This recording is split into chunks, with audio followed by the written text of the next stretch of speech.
My wife was barely in the ground when they came for everything. My business, my home, my dignity. They thought a 70-year-old black man was an easy target, a relic to be discarded along with the funeral flowers. My son-in-law laughed in my face and called me obsolete. He told me the world had moved on and that I needed to step aside. He did not know I had a secret weapon buried in a contract from 30 years ago. He wanted my empire. I gave it to him. But when his lawyer read the final clause, the color drained from his face and he realized he had just inherited a nightmare. Before I tell you how I destroyed their greed with one sentence, let me know where you are tuning in from in the comments below. Hit like and subscribe if you believe respect is earned, not taken. I am Isaiah Bishop, but everyone in Atlanta knows me as Ike. For 40 years I ran Bishop Haulage with a firm handshake and a straight spine, but today my spine felt like it was crumbling. The house smelled of lilies and fried chicken, a combination that will forever remind me of the worst day of my life. It was the repast, the gathering after the funeral of my beloved Ruth. She had been my rock, my business partner, and the only person who truly understood me. Now the house was filled with people, yet I had never felt more alone. I sat in my leather armchair in the corner of the living room, clutching a glass of iced tea that had long since gone watery. I watched the sisters from the church bustling around the dining table, arranging trays of collard greens, cornbread, and baked macaroni and cheese. It was the food Ruth loved. It was the food that comforted our souls. But across the room, I saw him, Brad, my son-in-law. He stood out like a sore thumb in his fitted Italian suit that cost more than my first truck. He was not mourning. He was scrolling through his phone, tapping furiously, looking up only to grimace at the guests. I watched him corner Mrs. Higgins, the head of the church choir, who was kindly offering him a plate. He waved her away with a look of pure disgust, as if she were offering him poison. I tried to look for my daughter Nia. She was standing by the patio door looking pale and fragile. I wanted to go to her to hold her, but my knees were stiff and my heart was heavy. Before I could muster the strength to stand, Brad spotted me. He did not come over to offer a hug or condolence. He marched toward me with the stride of a man who owned the place. "Can you believe this bill, Isaiah?" Brad hissed, waving a piece of paper in my face. He did not even call me Dad anymore. I looked at him confused. "We just buried my wife. We are grieving, Brad. Not now." "No, we need to talk about this now," he insisted, his voice loud enough for the nearby guests to hear. "Do you have any idea how much this soul food catering cost? For this amount, we could have had salmon tartare and a decent Sauvignon Blanc. Instead, we have grease and carbs. It is embarrassing. Look at these people wiping their hands on napkins. It is low class." My grip tightened on my glass. That food was prepared by women who have known Ruth for 50 years. They cooked with love. You show them respect. Brad rolled his eyes, a gesture of disrespect so casual it made my blood boil. Respect does not pay the invoices, Isaiah. And speaking of invoices, I saw the quarterly report for Bishop Haulage on your desk. The margins are slipping, 2% down from last year. I could not believe it. My wife had been dead for 3 days, buried for 3 hours, and he was talking about profit margins. The fuel prices are up, Brad. The whole industry is feeling it. We are fine. The company is solid. Now please lower your voice. Solid is a relative term, he scoffed, pulling a chair close to me, invading my personal space. He smelled of expensive cologne and arrogance. I have been talking to some of my contacts in finance. Private equity is hot right now. If we liquidate the fleet, sell the older trucks, and pivot to a brokerage model, we could cash out. I stared at him. Liquidate. Sell. Those trucks were not just machines. I knew every driver by name. I knew their families. I built that fleet one vehicle at a time, starting with a rusted Ford when Ruth and I were 25. I am not selling a single tire, I said, my voice low and dangerous. That company is not for sale. It is my legacy. It is what will take care of Nia when I am gone. Brad laughed, a short, sharp bark of a sound that drew eyes from across the room. Nia does not need a trucking company, Isaiah. She needs liquidity, and frankly, you are not in a position to make these decisions anymore. I set my glass down on the side table with a heavy thud. Excuse me, I am the owner and CEO of Bishop Haulage. I make every decision. Brad shook his head, a pitying smile plastering itself onto his face. He leaned in closer, his voice dropping to a conspiratorial whisper that was somehow louder than a shout. Face it, Ike. You are 70. You are tired. You just lost your wife. You are emotional. You are not thinking clearly. The world has moved on. It is a digital economy now. You are still using paper logs and handshake deals. It is obsolete. You are obsolete. The word hung in the air between us. Obsolete. He was calling me useless in my own living room. I looked over at Nia again. She was watching us now. She had to hear him. She had to see the way he was leaning over me, bullying me. I waited for her to step in. I waited for her to tell her husband to back off, but she just took a sip of her wine and looked down at her shoes. My heart shattered into a million more pieces. She was letting this happen. Brad took my silence for submission. He stood up, straightening his jacket, looking around the room as if addressing an audience. Nia and I have discussed it. Effective Monday morning, I will be stepping in as interim CEO. We are going to restructure. We need to cut the dead weight. I stood up. It took every ounce of strength I had, but I stood up to look him in the eye. You will do no such thing. You have no authority. You have never driven a truck in your life. You are a failed day trader who lives off my daughter's inheritance. The room went silent. The clinking of forks stopped. The murmurs died down. All eyes were on us. Brad's face turned red, his jaw clenched. I had struck a nerve. He hated being reminded that his flashy lifestyle was funded by my hard work. He took a step closer to me, his chest puffing out. Watch your mouth, old man. You forget who holds the cards now. Ruth left 49% of the company to Nia, and since you are clearly mentally compromised by grief, I am going to petition the board to declare you unfit. You would not dare, I growled. Oh, I already have, Brad smirked, tapping his phone. The emergency meeting is scheduled for Monday at 9. Enjoy your weekend, Isaiah. It will be your last one as the boss. And do me a favor. Tell these people to wrap it up. I have a real estate appraiser coming in an hour to look at the house. What? I gasped. This is my house. Brad checked his watch, dismissing me entirely. It is a big asset sitting idle. Nia agrees. You do not need 5 bedrooms for one old man. A nice assisted living facility would be safer, less maintenance. We are doing this for you, really. He patted my shoulder, a condescending, patronizing pat that made me want to strike him. But I did not. I froze. The sheer audacity of it paralyzed me. He was not just taking the company, he was taking my home. He was erasing my existence. Brad turned and walked away, heading toward the buffet table to grab a bottle of water, bypassing the sweet tea. He looked victorious. He looked like a man who had just conquered a kingdom without firing a shot. I sank back into my chair. My hands were trembling not from age, but from a rage so pure and hot it felt like lava in my veins. I looked at the photos on the mantle, me and Ruth. The day we bought the first truck, the day we moved into this house, the day Nia was born. Brad wanted to sell it all. He wanted to turn my life into cash to pay off his gambling debts I knew he had, even if Nia pretended they did not exist. I felt a hand on my shoulder. It was Mrs. Higgins. She handed me a plate of food. Eat, baby, she whispered. You need your strength. The devil is busy today. I looked up at her kind face. She was right. The devil was in my house wearing an Italian suit. He thought I was done. He thought I was a senile old man who would roll over and die just because he said so. He thought Monday morning would be his coronation. I took the plate. I took a forkful of Ruth's favorite greens. I chewed slowly, forcing myself to swallow past the lump in my throat. The flavor brought tears to my eyes, but it also brought something else. Clarity. Brad thought he knew the business. He thought he knew the numbers. But he did not know the history. He did not know about the corporate bylaws I wrote back when a handshake meant something. He did not know about the separation of assets. I wiped my mouth with a napkin. Let him have his weekend victory. Let him toast to his new empire. Monday was coming for me too, and I was not going to the board meeting alone. I needed to make a phone call. I pulled my old flip phone out of my pocket. Brad had laughed at it earlier, calling it a dinosaur.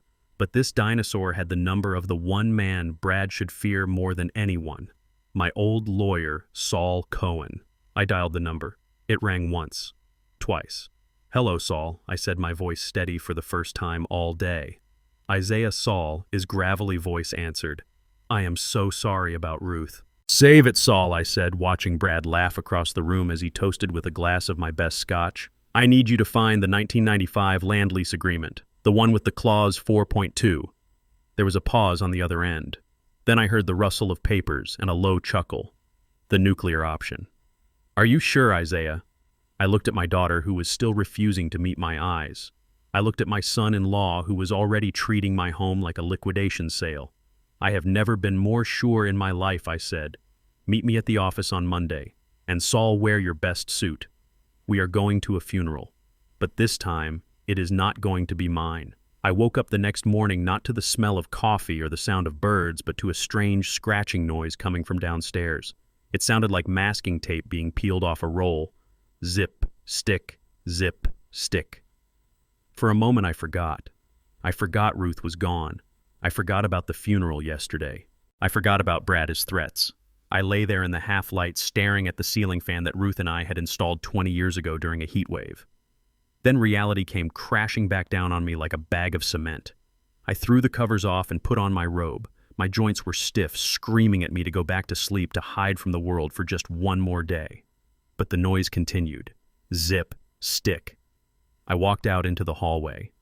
The first thing I saw was a bright neon green sticker on the antique mirror at the top of the stairs. It was a small, round dot like a price tag at a yard sale. I peeled it off the adhesive, leaving a sticky residue on the mahogany frame. My heart started to hammer against my ribs. I went down the stairs one heavy step at a time. The living room looked like a crime scene, but instead of police tape, there were green and orange stickers everywhere. On the lamps, on the television, on the vase Ruth brought back from our trip to Charleston. Standing in the middle of my living room was a stranger. He was a short man with a clipboard, wearing a polo shirt that was 2 sizes too tight. He was humming to himself as he slapped a sticker onto the back of my recliner.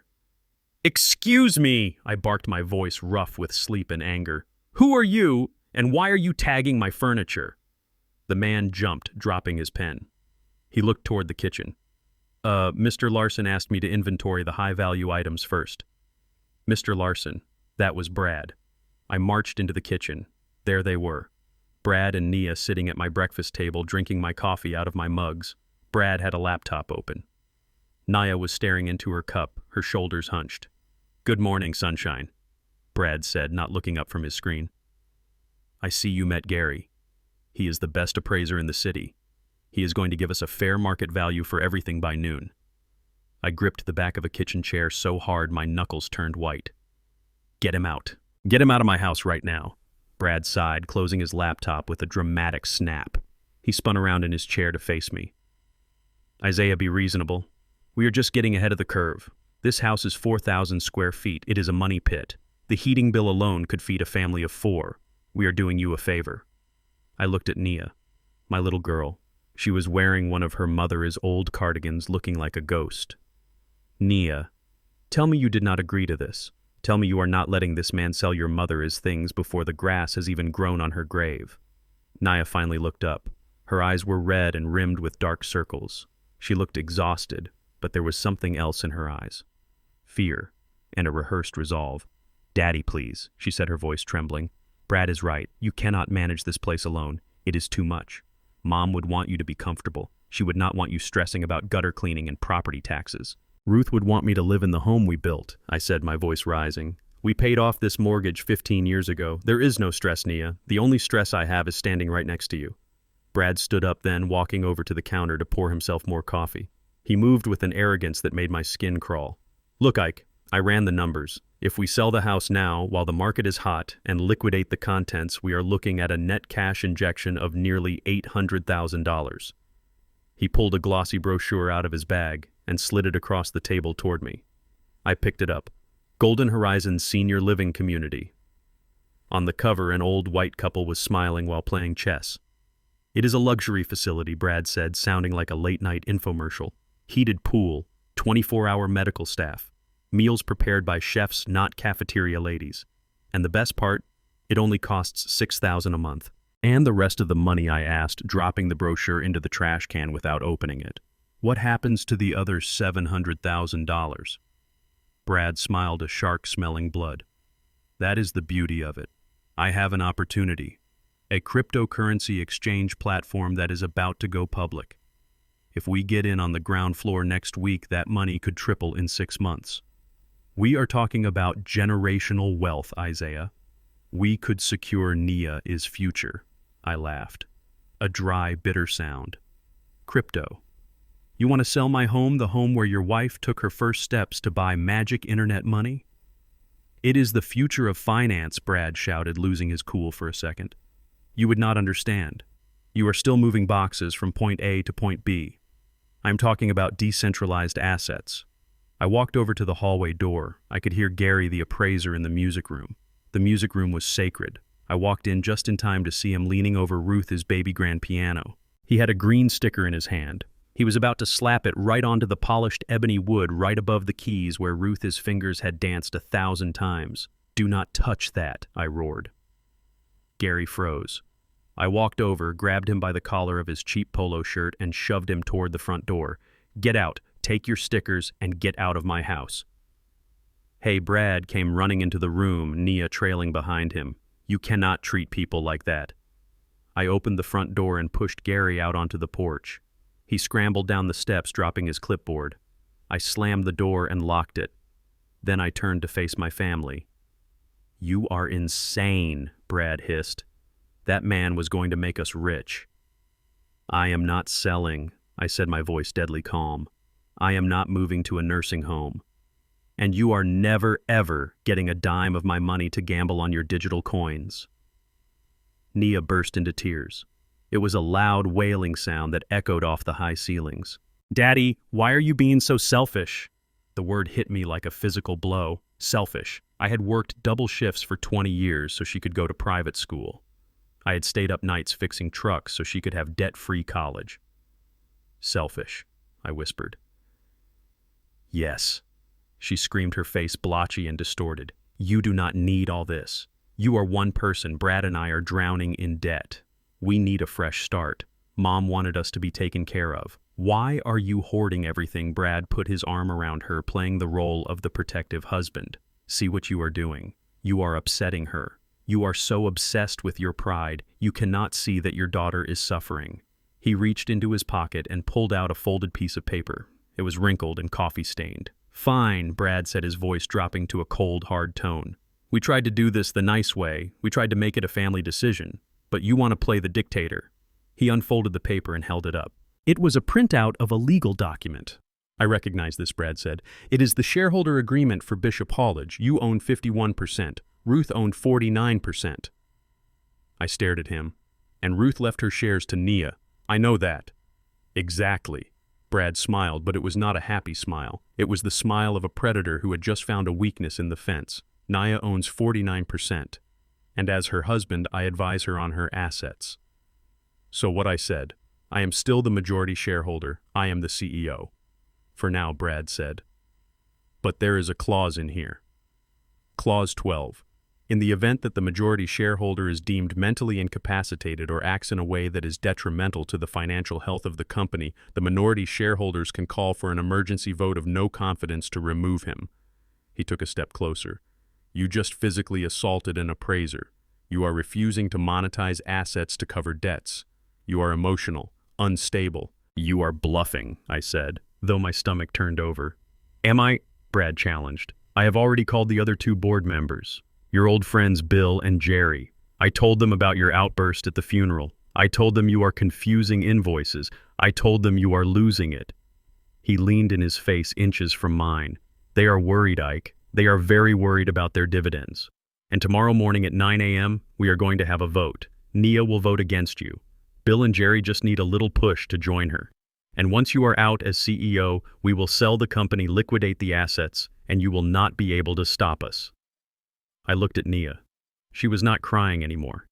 She was looking at the floor, refusing to meet my gaze. She knew. She knew he was lying about my mental state, and she was going to let him do it anyway. I reached out and snatched the paper from Brad's hand. I crumpled it into a ball.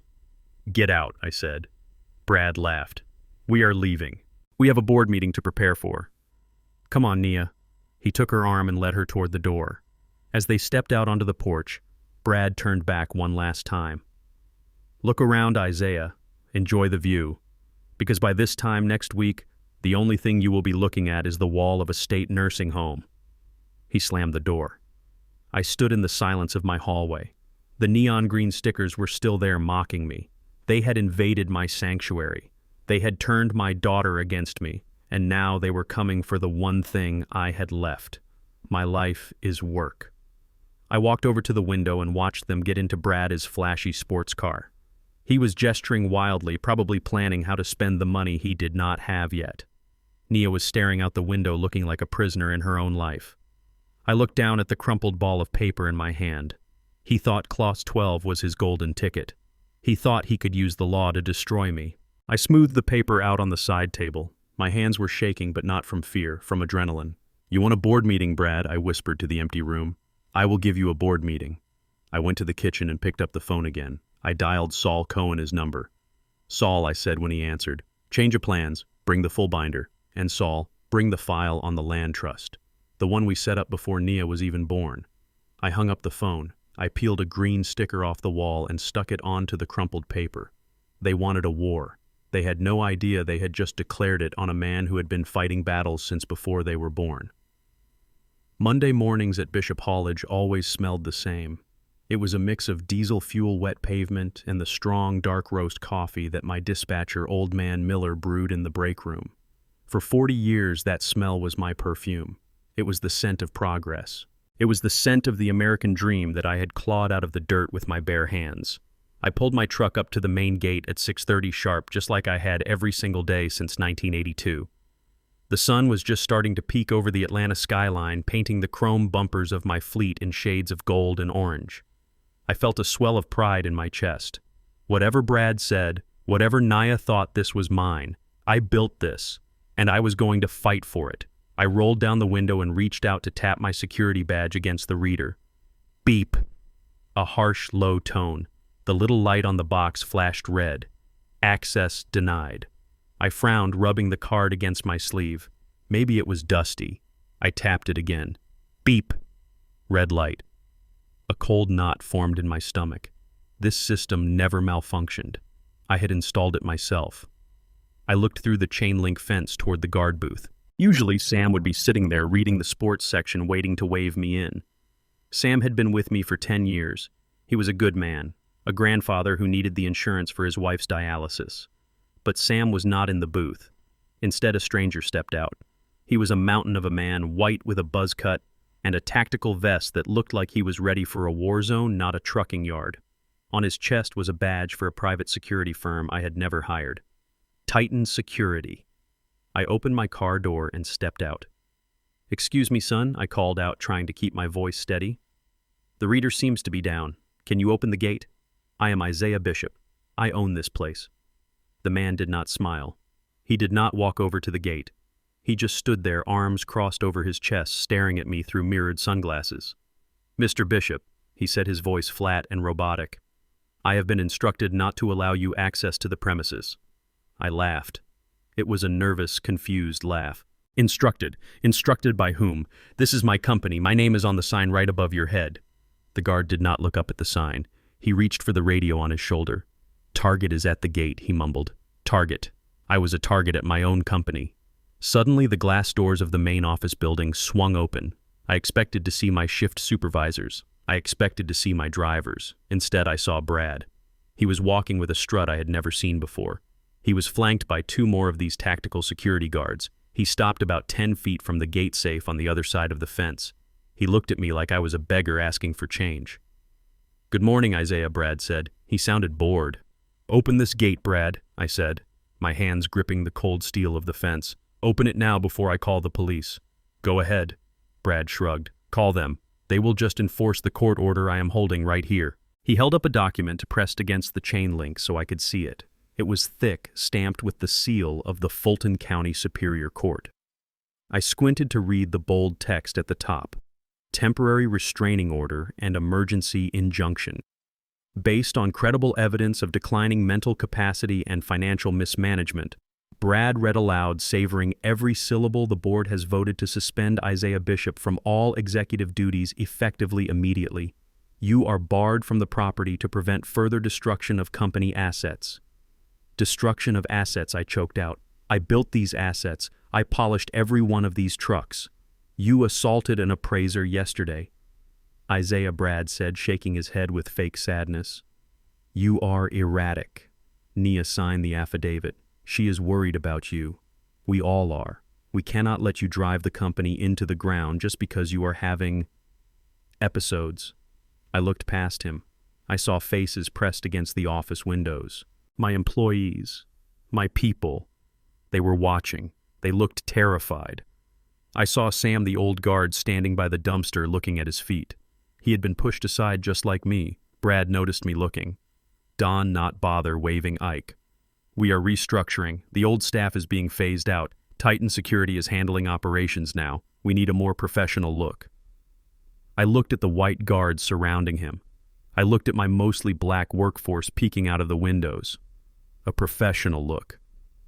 I knew exactly what that meant. He was scrubbing the soul out of my company. I wanted to scream. I wanted to shake the gate until it rattled off its hinges. I wanted to climb over and wipe that smug grin off his face. My heart was pounding so hard I could hear it in my ears. The rage was a physical thing, hot and blinding. But then I saw the phone in Brad's hand. He was recording. He wanted a show. He wanted the angry, senile old man. He wanted footage he could show a judge to prove I was dangerous. He wanted me to lose control so he could lock me away in that facility with the heated pool and the locked doors. I took a deep breath. The smell of diesel filled my lungs one last time. I released the fence. I straightened my jacket. I adjusted my hat. "You are making a mistake, Brad," I said. My voice was quiet. It was the calm before the tornado. "The only mistake was waiting this long to take the keys," Brad replied, turning his back on me. "Escort him off the property. If he comes back, arrest him for trespassing." He walked away. He walked into my building, sat in my chair, and drank my coffee. The guard took a step toward the fence, his hand resting on the taser at his belt. "You heard the man, Mr. Bishop. Time to go." I looked at the guard. I looked at the gate. I looked at the empire I had lost in the span of 5 minutes. I turned around and walked back to my car. My legs felt heavy, like I was walking through wet concrete. But my mind was razor sharp. They took my badge. They took my keys. They took my title. But they forgot one thing. They forgot that a company is not just trucks and buildings. It is paperwork. It is contracts. It is the fine print that nobody reads because they are too busy looking at the bottom line. I got into my car and started the engine. I did not drive home. I did not drive to the cemetery to cry to Ruth. I drove to the worst part of town. I drove past the strip malls and the payday loan shacks down to a little brick building next to a laundromat. The sign above the door was faded, missing the letter L in lawyer. Saul Cohen didn't have a high-rise office. He didn't have tactical security guards.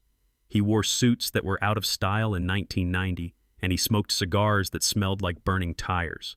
But Saul Cohen had a brain like a steel trap, and a heart as black as mine was feeling right now. He was the one who helped me incorporate back when banks would not lend to a black man in the South. He knew where every skeleton was buried because he had helped me dig the holes. I parked the car and walked to the door. I could see Saul through the window, hunched over a pile of files, looking like a vulture waiting for a carcass. Brad thought he had won because he had a court order. He did not know I was about to unleash a legal hurricane that would blow his little house of cards straight to hell. I pushed the door open. A little bell jingled. Saul looked up. He did not smile. He just took the cigar out of his mouth and pointed to the empty chair. "I was wondering when you would show up, Ike," he croaked. "I heard about the new security guards. Very fancy." I sat down. I looked him in the eye. "I want to kill him, Saul." Saul nodded slowly. "We can do that. But prison is uncomfortable for men our age. I have a better idea." He reached under his desk and pulled out a dusty leather-bound binder.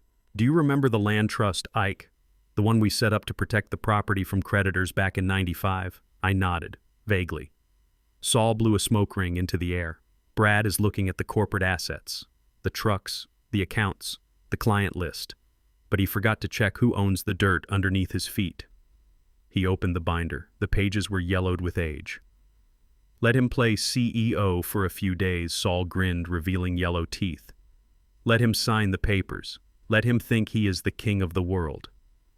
Because once he signs that transfer of ownership," Saul tapped a paragraph on page 42, "this clause triggers. And when it does, your son-in-law is going to wish he had never met your daughter." I looked at the clause. I read the words. And for the first time since Ruth died, I smiled. "It is time to go to work, Saul," I said. Saul picked up his pen.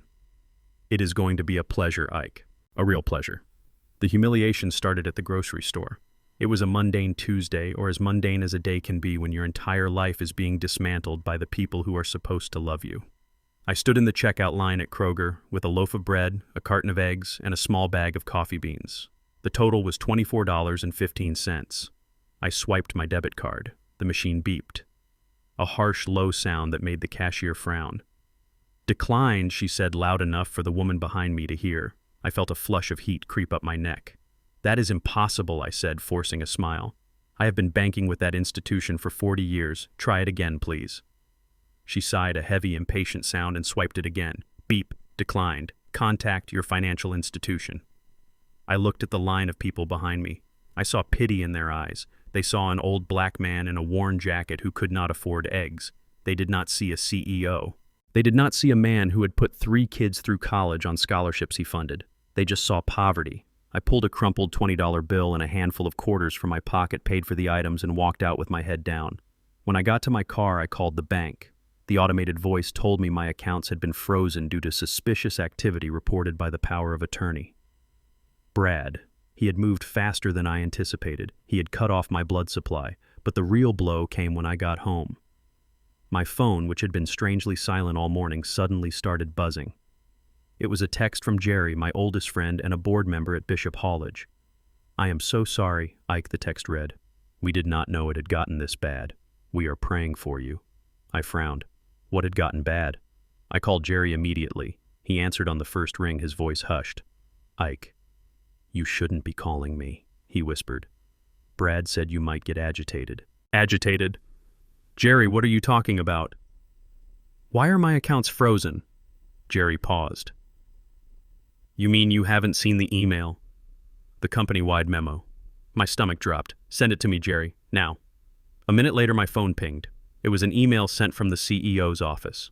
The subject line read "Leadership Transition and Health Update regarding Isaiah Bishop." I read the words, and I felt like I was being stabbed in the chest. It is with heavy hearts that we announce the immediate stepping down of our founder, Isaiah Bishop, due to a rapid and unfortunate decline in his cognitive health. Mr. Bishop has been diagnosed with advanced dementia leading to erratic behavior and financial vulnerability. We ask that you respect the family's privacy as we transition him into full-time care. Dementia. He had branded me. He had taken my legacy, my sharp mind, my 40 years of wisdom, and reduced it to a medical condition I did not even have. He stripped me of my authority not by fighting me, but by invalidating my reality. I sat at my kitchen table staring at the screen until my vision blurred. I was not angry anymore. I was terrified. Because if everyone believes you are crazy, the truth sounds like the ravings of a madman. Then the doorbell rang. It was Nia, my sweet Nia. But she did not look sweet today. She looked like a weary nurse visiting a difficult patient.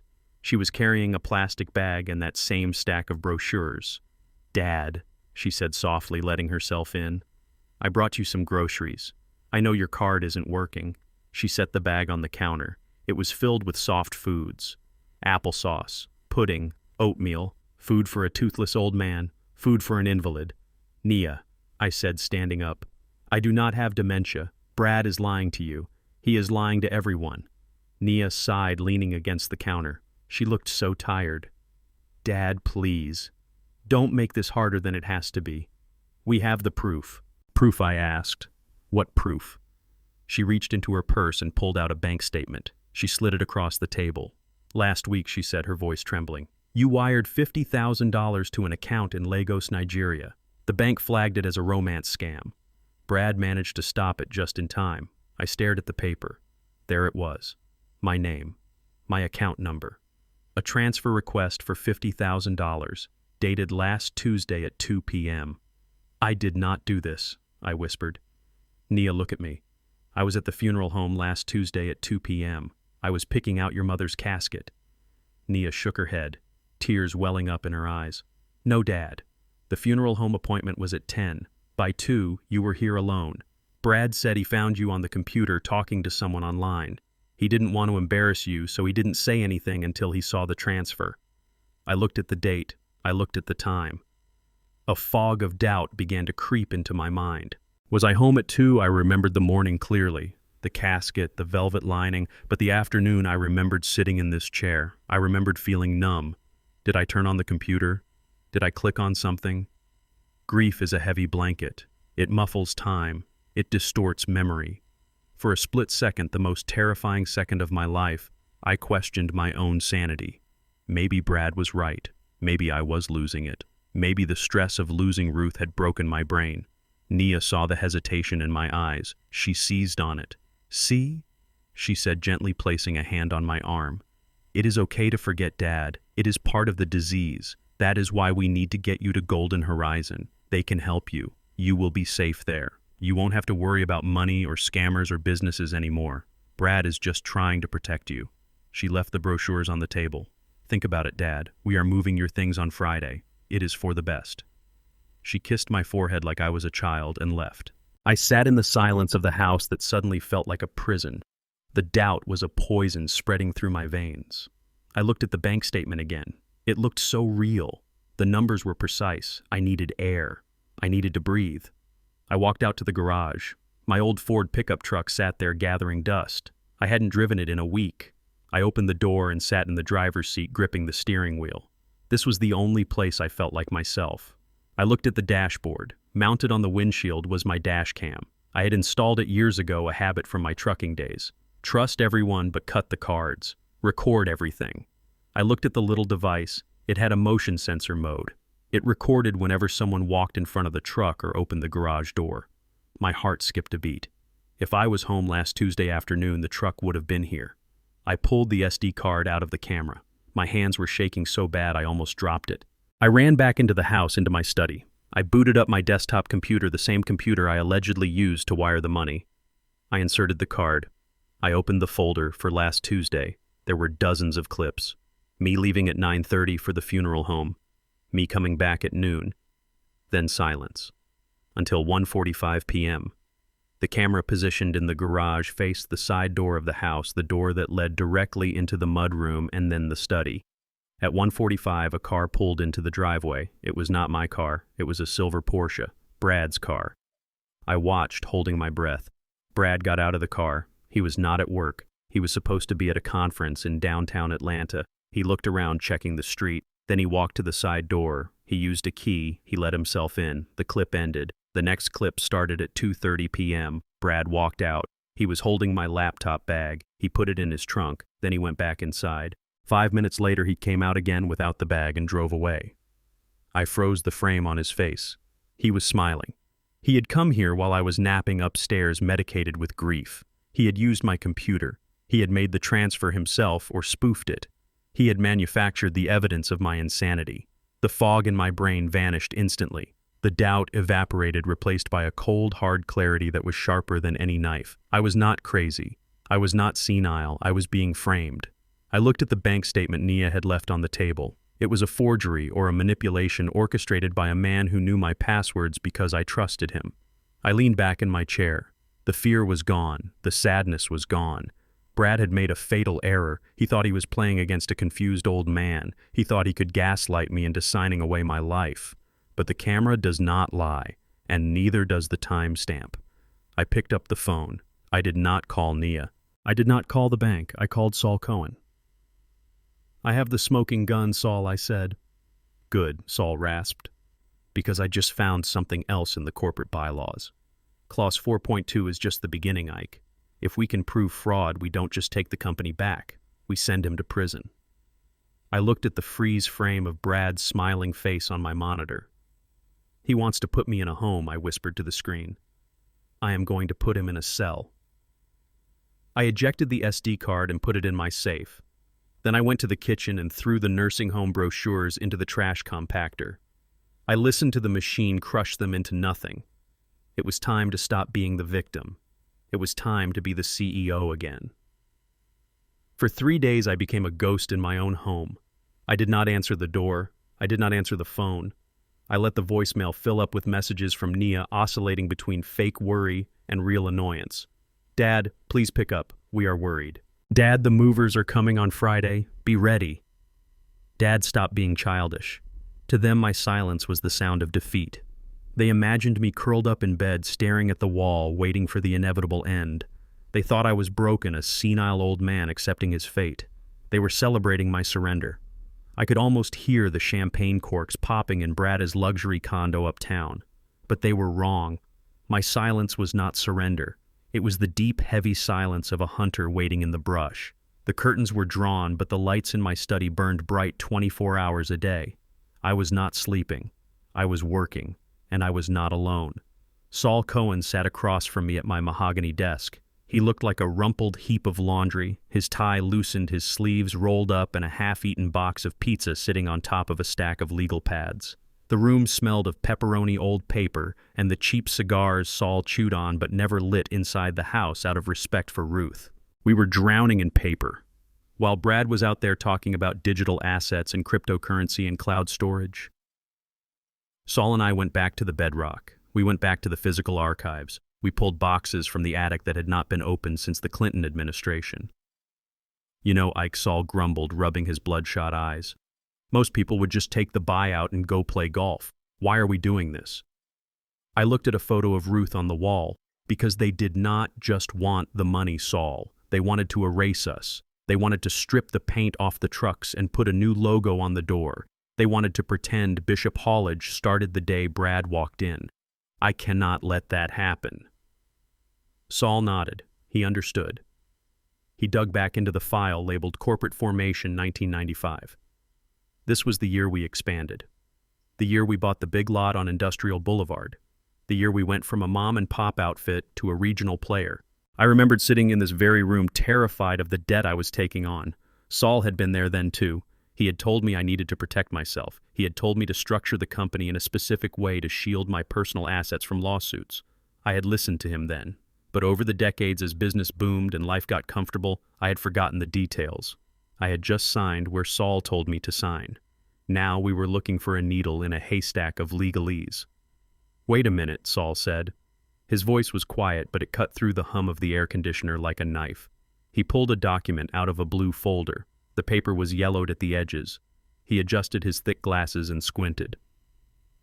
"Ike, do you remember the restructuring we did after that driver of yours, Big Mike, jackknifed on the interstate in '94? I nodded. "Sure. We were scared we were going to lose everything in the lawsuit." "Right," Saul said, a slow grin spreading across his face. It was not a nice smile. It was the smile of a wolf who just found an unguarded sheep. We separated the assets. We created two distinct legal entities. Bishop Hollidge Incorporated, which owns the trucks, the permits, and employs the drivers, and Bishop Land Trust, which owns the real estate, the yard, the maintenance bays, the office building. I leaned forward. "I remember that. But I own both. So what is the difference?" Saul tapped the paper with a stained finger. "You own both, yes, but they are separate circles on the Venn diagram. Bishop Hollidge Incorporated pays rent to Bishop Land Trust. It is a standard setup to siphon profits out of the operating company and avoid double taxation." He looked up at me, his eyes twinkling with malicious glee. "But here is the kicker.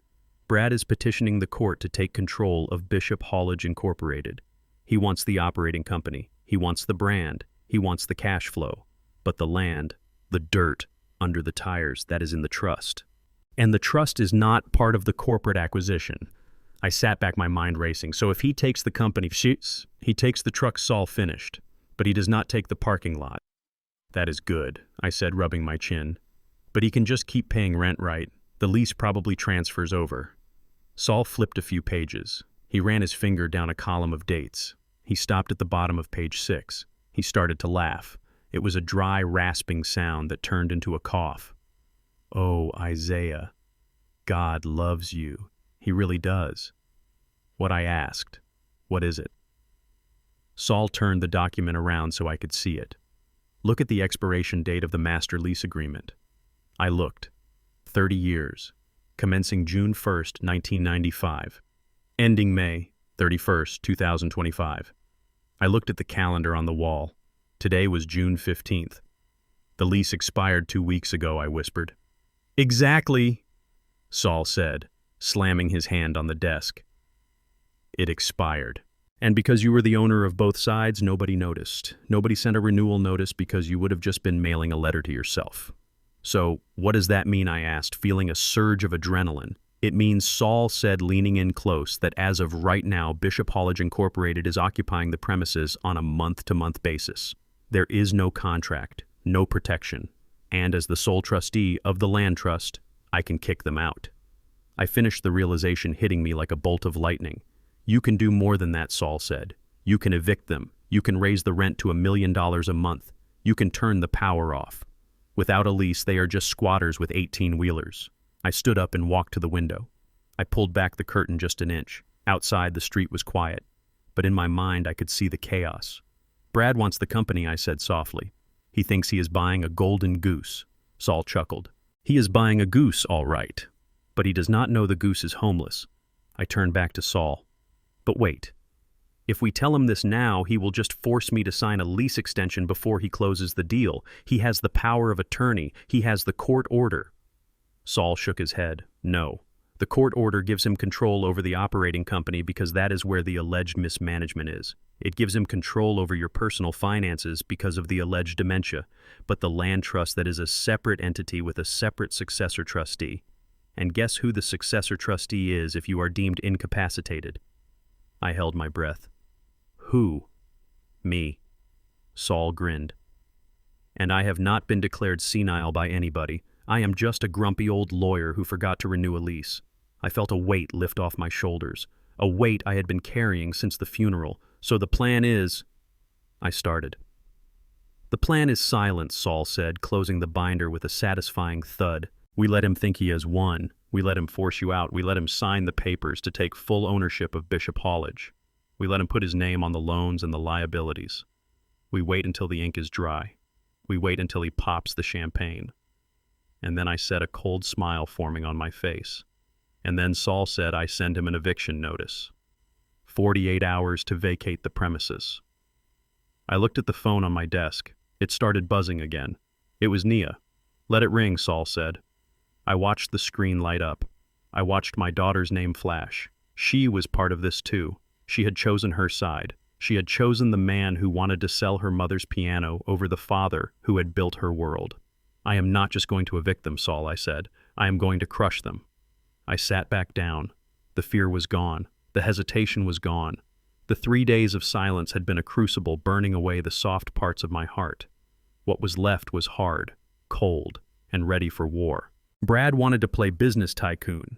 He wanted to use big words like liquidation and synergy. Well, I was about to teach him a new word, leverage, and I had all of it. Get the paperwork ready, Saul, I said. If they want me to sign over the company, I will sign. I will give them exactly what they asked for.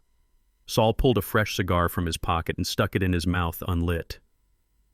You are a scary man, Isaiah Bishop. I am just a businessman, I said, and I am about to close the deal of a lifetime. The phone stopped ringing. The house went quiet again.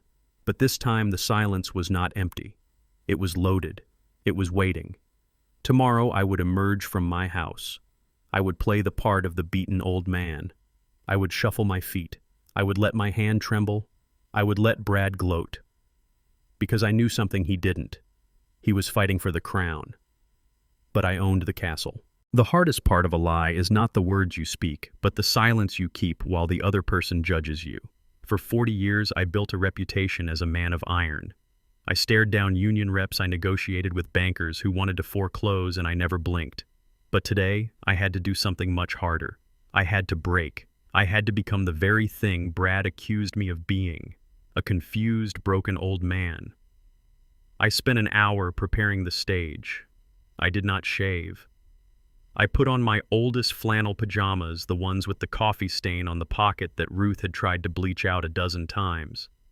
I spilled a little water on the front of them to look like I had lost my dexterity. I lined up pill bottles on the kitchen table. Vitamin C, fish oil, magnesium. But I peeled the labels off so they looked like prescription heavy hitters. I wanted the room to smell like sickness. I wanted it to smell like surrender. When I heard Brad's Porsche pull into the driveway, my heart did not race. It beat slow and steady like a war drum. I sat down in my recliner and slumped my shoulders.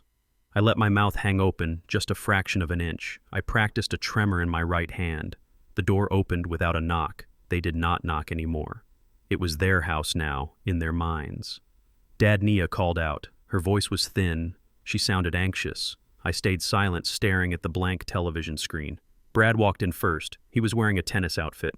White polo, white shorts. He looked like he had just come from the country club. He looked at me with a mixture of disgust and triumph. Jesus, it smells like a hospital in here, Brad muttered, waving a hand in front of his nose. Look at him, Nia. He is deteriorating fast. We should have called the paramedics yesterday. Nia walked over to me. She knelt beside the chair. She did not touch me. She hovered her hand over my arm like she was afraid I was contagious. Dad, she whispered, are you okay? You have not answered your phone in 3 days. I turned my head slowly. I made my eyes lose focus. I looked at her ear, not her eyes. Ruth! I croaked. Is dinner ready? Nia recoiled. She stood up, covering her mouth with her hand. Oh my God, Brad. He thinks I am Mom.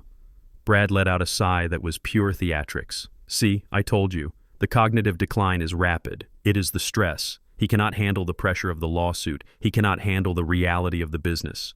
He walked over and stood in front of me, blocking the light from the window.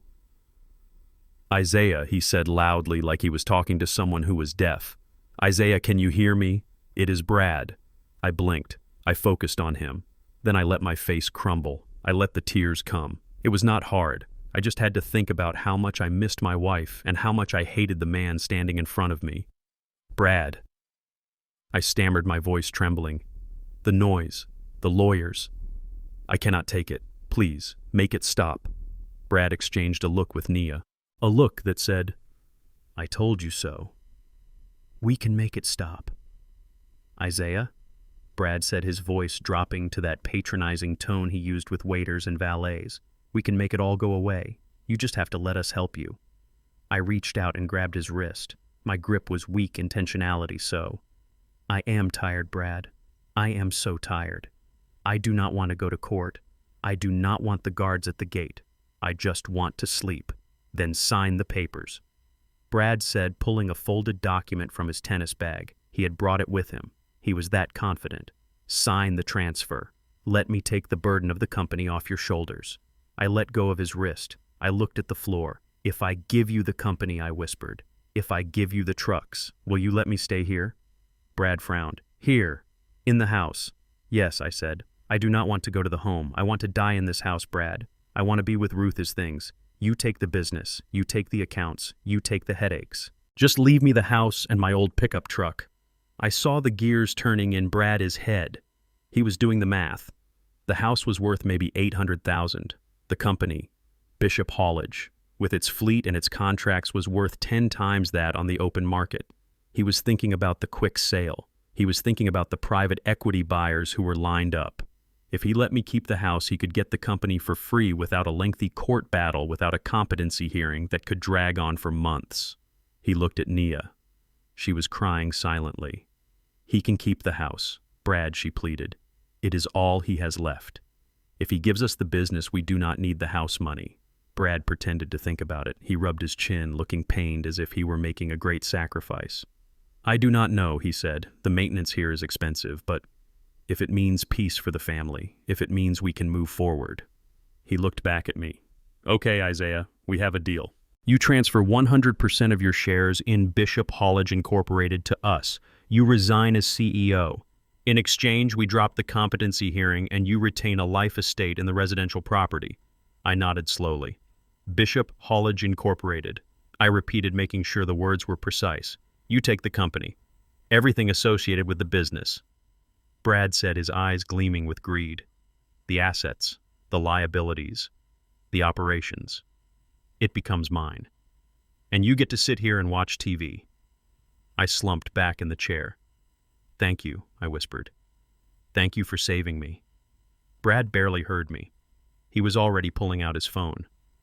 I am calling my lawyer, he said, walking toward the kitchen. We need to draft the final agreement. I want this done now before he has another episode. He was fast. Greed is a powerful accelerant. Within minutes, I heard him barking orders into the phone. Yes, the full transfer. No, forget the competency evaluation. He is surrendering. We are doing a voluntary buyout.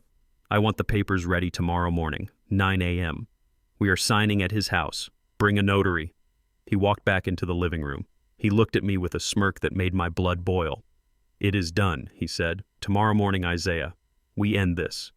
You will be free. Free." He used that word like he was granting me a pardon. He did not know he was walking into a cage. Nia kissed my cheek. Her lips were cold. "I am sorry, Dad," she whispered, "but this is better. You will see. You do not have to worry about the business anymore." They left 10 minutes later. Brad was practically skipping to the car. He had won. He had defeated the patriarch. He had secured the bag. I watched them drive away through the gap in the curtains. I watched the Porsche disappear down the street. I stood up. I walked to the kitchen sink and washed the coffee stain off my hands. I poured the fake pills back into their original bottles. I straightened my back. The tremor in my hand vanished. I picked up the phone and dialed Saul. "They took the bait, Saul." I heard Saul chuckle on the other end. "Did he ask about the land lease?" Not a word I said. He was too busy counting the trucks. "Good," Saul said. "I will have the eviction notice ready. We will serve him the second the ink is dry on the transfer." I walked back to the living room and looked at the spot where Brad had stood. He thought he had stripped me of my power. He thought he had taken my legacy. Tomorrow at 9 a.m. I would sign my name. I would hand him the keys to the kingdom, and at 9:05 I would burn the kingdom to the ground with him inside it.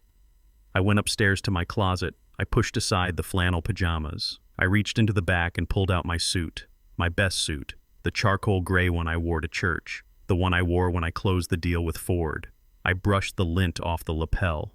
I was not going to dress like an invalid tomorrow. I was going to dress like the CEO of the Bishop Land Trust, and I was going to enjoy every single second of it. The conference room in Brad's lawyer's office was cold. It was kept at a temperature that suggested human comfort was secondary to the preservation of the expensive art on the walls.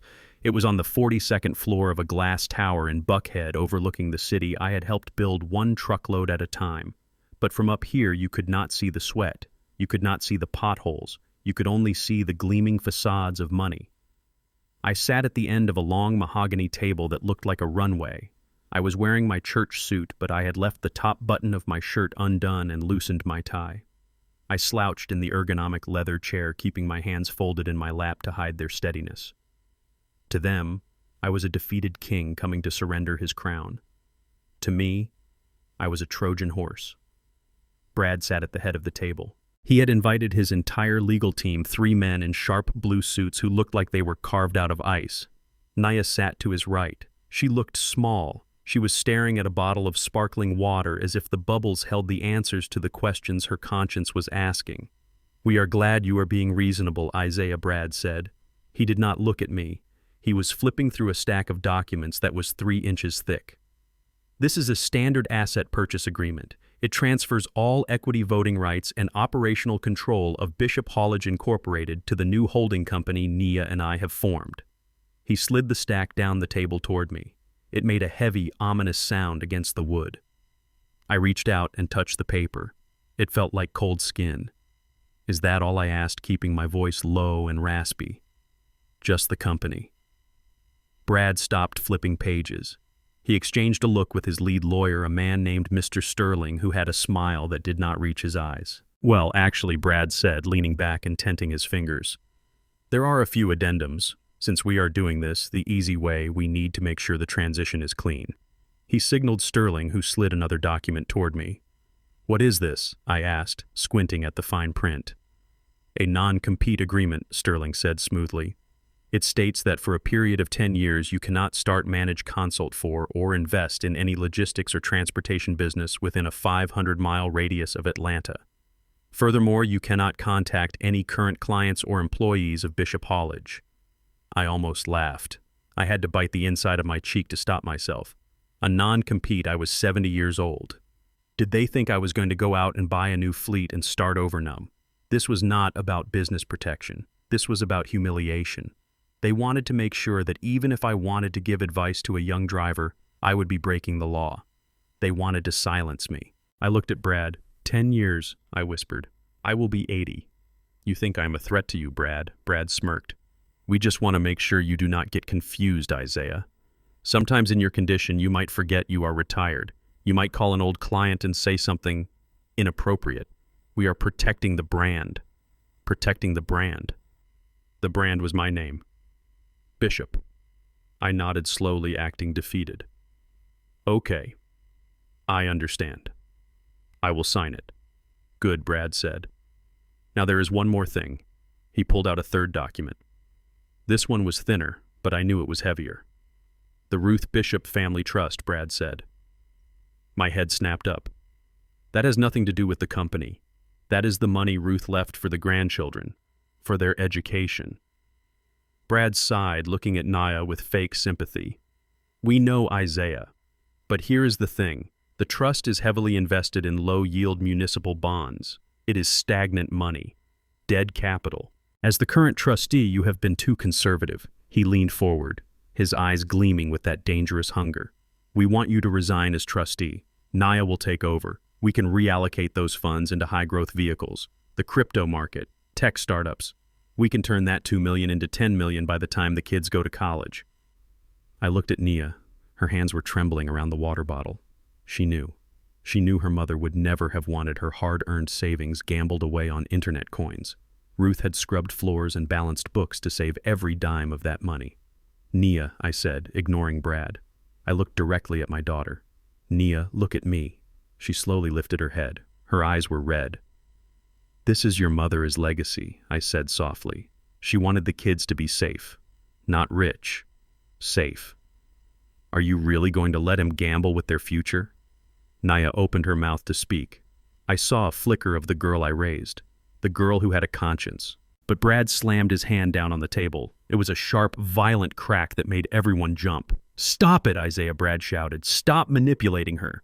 This is exactly why you are unfit. You are stuck in the past. You think safety is a savings account that earns 1% interest while inflation eats you alive.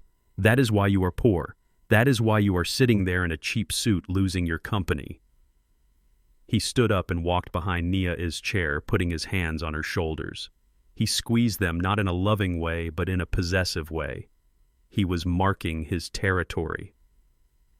Naya needs a future, Isaiah, Brad hissed. You are the past. You are a dinosaur. We are trying to build an empire here and we need capital to do it. Now you can sign the resignation or we can go back to plan A. We declare you incompetent, we put you in the home and we take control of the trust anyway. It will just take a few months longer. I looked at Nia. She looked down again. The flicker was gone. She was broken. She was his. A profound sadness washed over me. Not for myself, but for her. She was selling her soul to a man who saw her as nothing more than a signatory on a bank account. I took a deep breath. I let my shoulders slump even further. I let my hand shake as I reached for the pen. You are right, I said, my voice barely a whisper. I am the past. I do not understand this new world. I do not want to fight anymore. Brad, his face relaxed. He smiled. That is the smart choice, Isaiah. I pulled the documents closer. I picked up the heavy, expensive pen that Sterling had placed in front of me. I will sign everything I said. The company, the non-compete, the trust. Brad clapped his hands together. Excellent. Let us get this done. But I said, pausing with the pen hovering over the paper, I have one small request. Brad rolled his eyes. What now? I looked at him with wide, fearful eyes, the eyes of an old man terrified of the mailman. The debts, I said.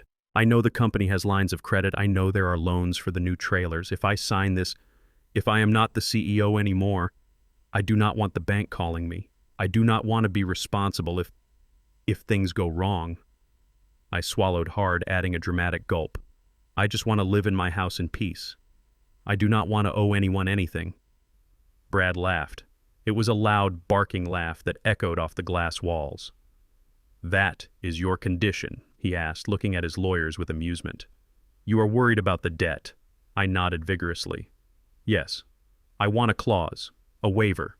It needs to say that the new owners, that is you and Nia, assume full and total responsibility for all liabilities, debts, and financial obligations of Bishop Hollage Incorporated effective immediately upon signing, and that I am personally indemnified against any claims. Brad waved his hand dismissively. Of course, old man. That is standard. We are buying the assets, we buy the liabilities. That is how business works. He looked at Sterling. Add the clause. Make him happy.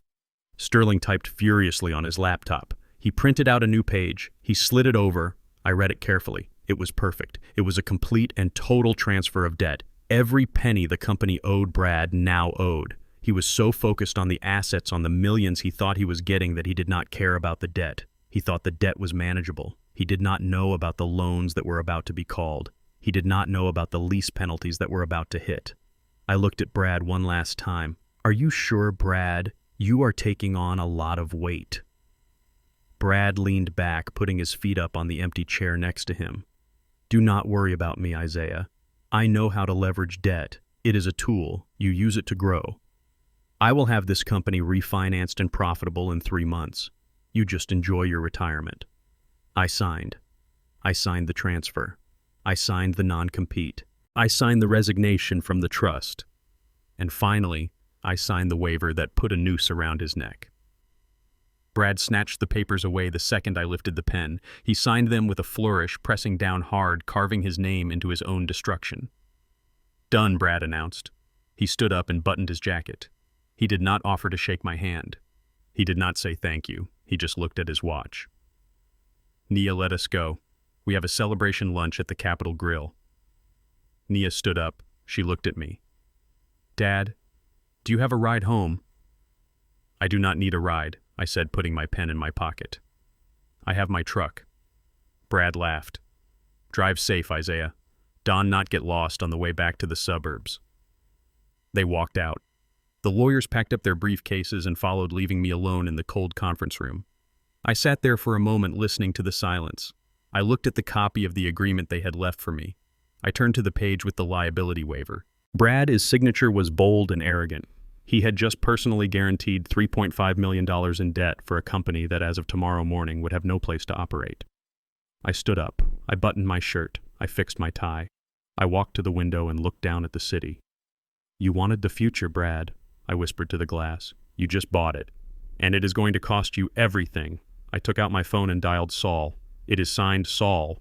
He took the waiver. He took the bait. Saul, his voice crackled in my ear. Did he read the lease? He did not even ask for it, I said. Then God have mercy on his soul, Saul said, because the bank certainly won't.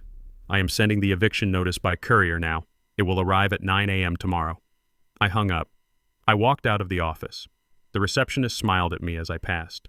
Have a nice day, sir. I smiled back. A real smile this time. Oh, I will miss. I will. I stepped into the elevator and pressed the button for the ground floor. As the numbers counted down, I felt lighter than I had in years. The grief was still there, the loss of Ruth was still a hole in my heart, but the helplessness was gone. I was not a victim anymore. I was the executioner, and the guillotine blade had just started to fall. I drove to the office at 7 in the evening. Usually at this hour the yard would be quieting down. You would hear the hiss of air brakes as the last trucks rolled in for the night, and the low murmur of drivers swapping stories by the vending machines. It was a holy time of day for me. It was when I could look out the window and see the physical manifestation of 40 years of sweat and prayer.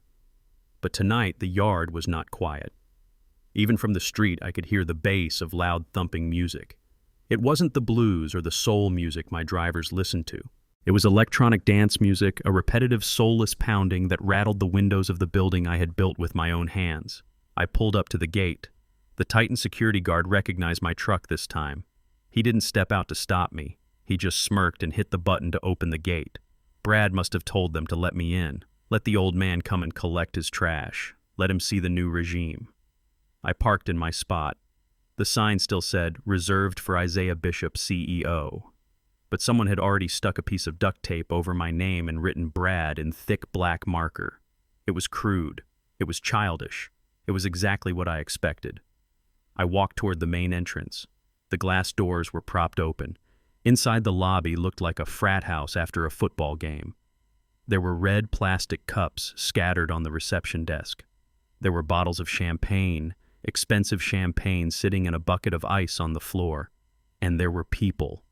Not my people. Not the men and women with grease under their fingernails and families to feed. These were men in suits that cost more than a driver makes in a month. They were young, loud, and smelled of arrogance. I walked past them. They didn't even look at me. To them, I was just part of the furniture, a janitor coming to clean up their mess. I climbed the stairs to my office. The door was open. I stopped in the doorway, my hand gripping the frame to steady myself.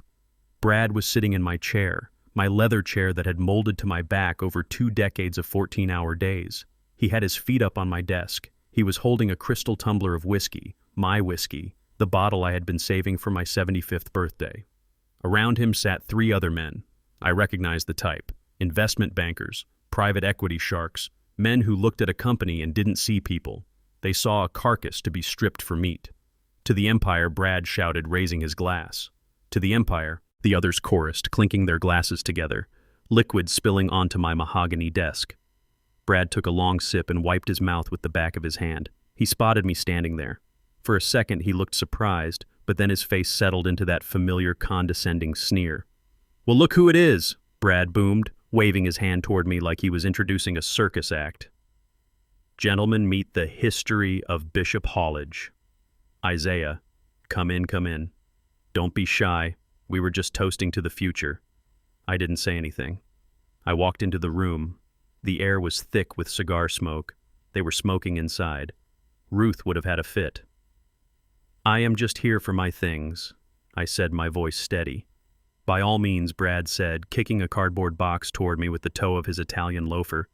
"Pack up whatever you want, as long as it is not company property. The laptop stays. The files stay. The contacts stay." I knelt down and unfolded the box. I felt a pair of eyes on me. It was one of Brad's friends, a guy with slicked back hair and a watch the size of a hockey puck. "So this is the father-in-law," the guy asked, not lowering his voice. "The one with the, he tapped his temple, "the dementia signal." Brad laughed. "Yeah. Sad case. But he signed the papers today. Total transfer. We are in the clear." I started putting things in the box. My stapler, a pencil cup Nia had made for me in kindergarten, a paperweight shaped like a truck engine. I moved slowly, listening. I needed to hear it. I needed to hear their plans so that when I destroyed them tomorrow, I would feel no guilt. None at all. So Brad, the slick guy, said, leaning forward, "What is the play? You got the fleet.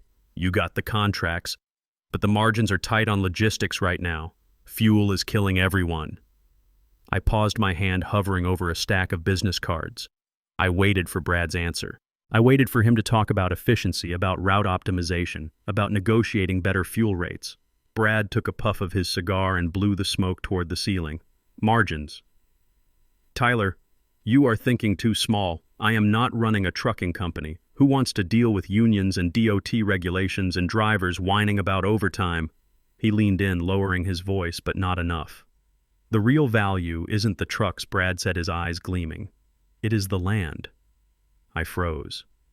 "We are sitting on 5 acres of prime industrial real estate," Brad continued, gesturing to the window. 5 acres, right next to the upcoming rail expansion. I had a developer call me yesterday. He wants to put up a mixed-use complex, lofts, retail, maybe a brewery. "But wait," another guy asked. "What about the trucks? What about the operations?" Brad shrugged. "We sell the fleet. Piece by piece. We get what we can. The older trucks go to scrap. The newer ones we auction off to competitors. We fire the drivers. Most of them are too old anyway. Heavy liabilities on the insurance. We dissolve the workforce." And then Tyler asked. And then Brad smiled a wide, predatory grin. "We sell the dirt to the developer for $8 million. Cash. I pay off the debts Isaiah left and I walk away with $5 million clear profit. No work, no trucks, just cash." I felt a cold shiver run down my spine. He wasn't going to save the company. He wasn't going to modernize it. He was going to kill it.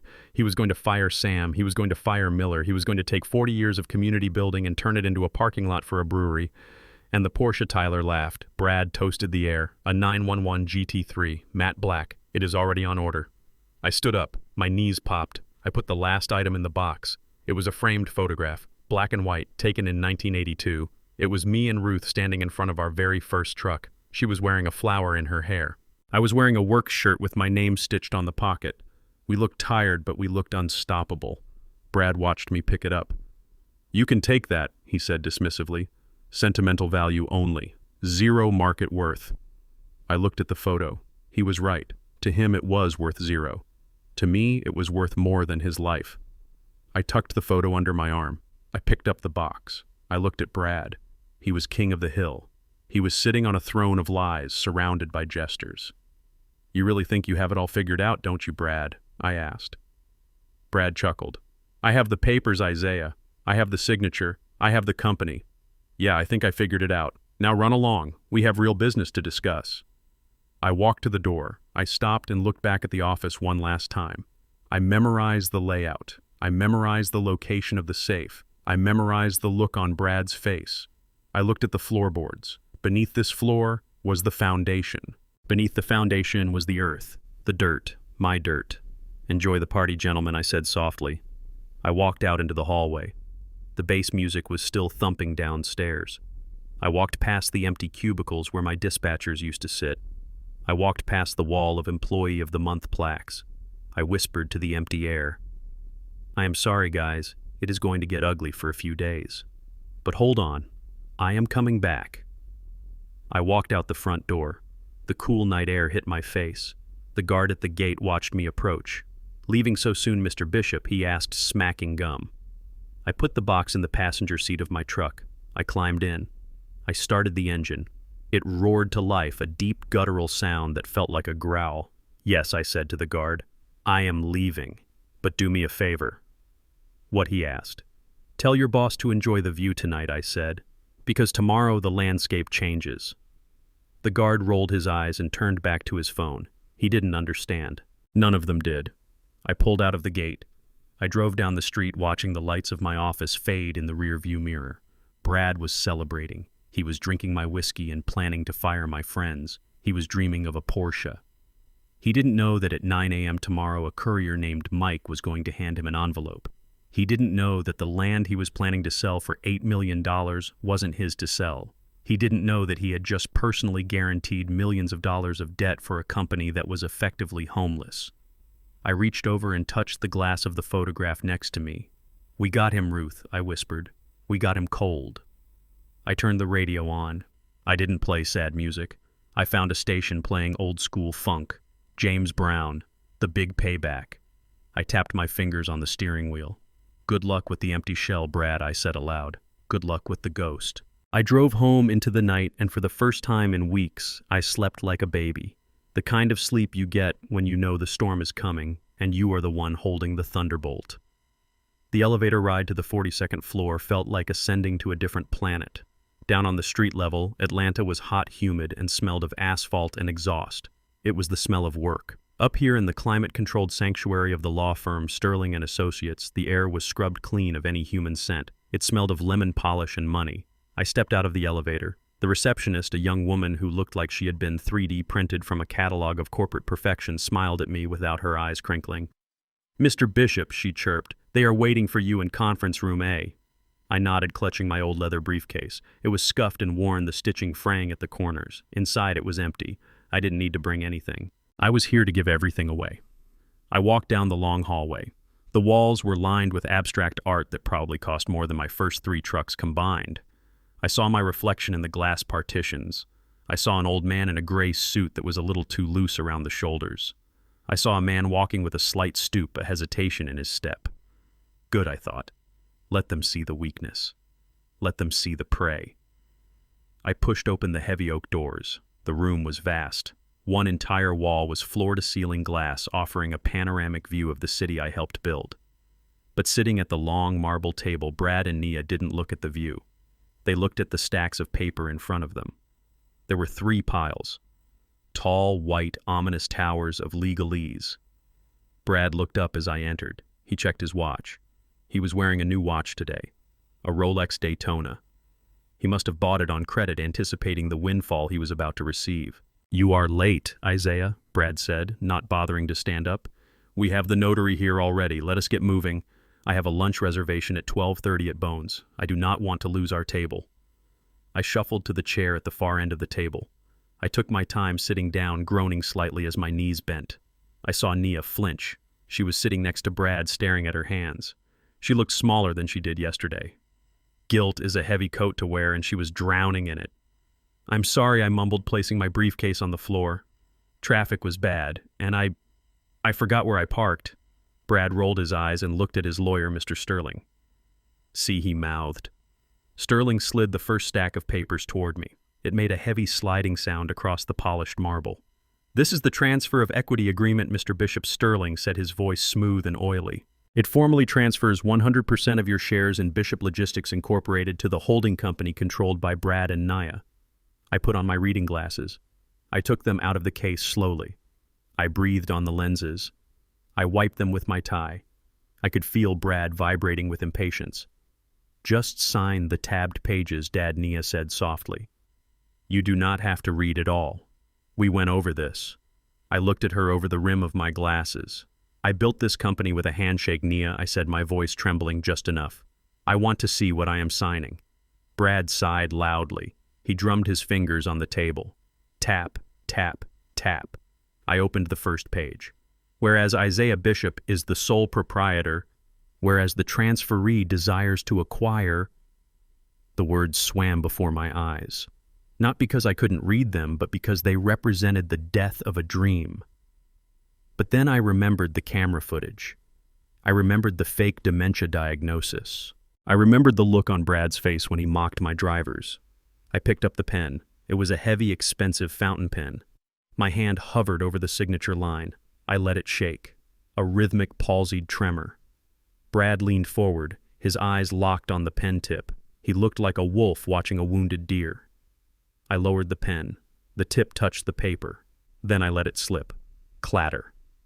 The pen rolled across the marble floor, spinning away under the table. "Oops," I said, staring at my empty hand. My grip. It is not what it used to be. "For God's sake," Brad snapped. He pushed his chair back and dove under the table to retrieve the pen. He came up red-faced, dusting off his knees. He slammed the pen back down in front of me. "Hold it tight, Isaiah. Just make a mark. It does not have to be a masterpiece." I picked up the pen again. I gripped it with both hands like a child learning to write. I signed, "Isaiah." I paused. I looked up at Brad. "What is the date?" I asked. "June 16th. Brad hissed through gritted teeth. I wrote the date. Then I wrote my last name.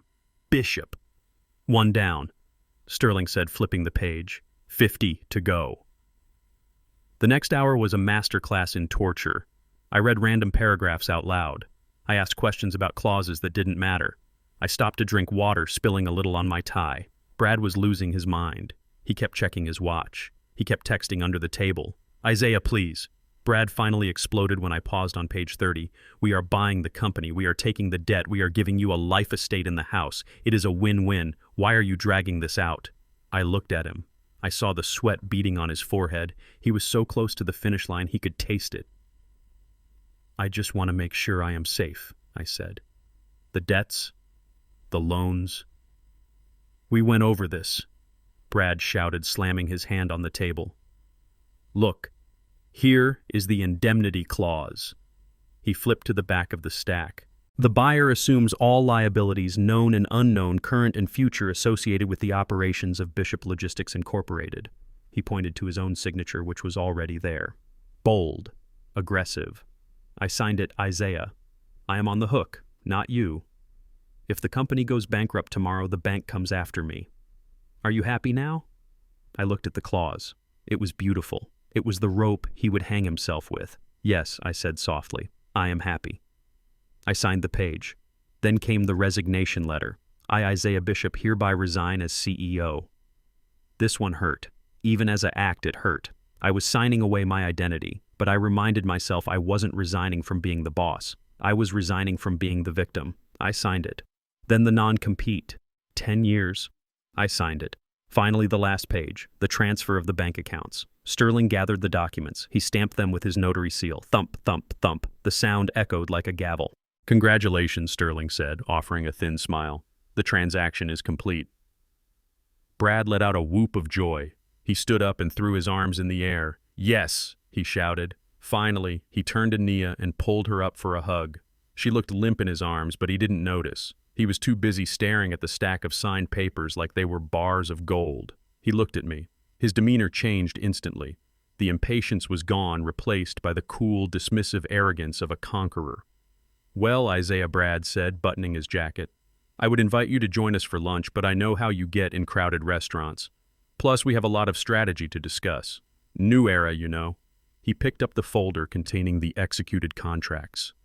He held them to his chest. "You should head home," he said. "Take a nap. You look exhausted." I stood up. My knees didn't creak this time. I looked at Brad. I looked at the papers in his hand. "You have everything you wanted, Brad," I said. "You have the company, you have the name, you have the accounts." Brad grinned. "I do. And do not worry, I will send you a postcard from the new headquarters once we sell the land and move to a modern office." Sell the land. He was still saying it. He still didn't know. I picked up my empty briefcase. "Goodbye, Nia," I said. "Goodbye, Dad," she whispered. I walked to the door. Brad didn't watch me leave. He was already on the phone. "Tyler. It is done. The ink is dry. Call the developer. Tell him the land is his for $8 million. Yes, 8. We close next week." I closed the heavy oak door behind me, cutting off his voice. I walked back down the hallway. The receptionist smiled at me again. "Did everything go well, Mr. Bishop?" she asked. I stopped. I looked at her. "It went exactly according to plan," I said. I got into the elevator. I pressed the button for the lobby. As the doors slid shut, I checked my own watch. It was 11:45. Saul Cohen was scheduled to arrive at Brad's office at 12:15. He would be carrying a single envelope. Inside was the eviction notice.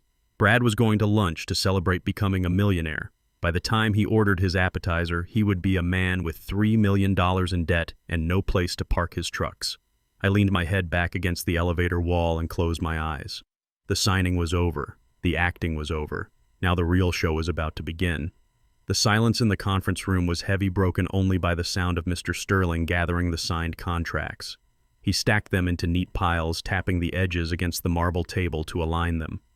To Brad, that sound must have sounded like the stacking of gold bars.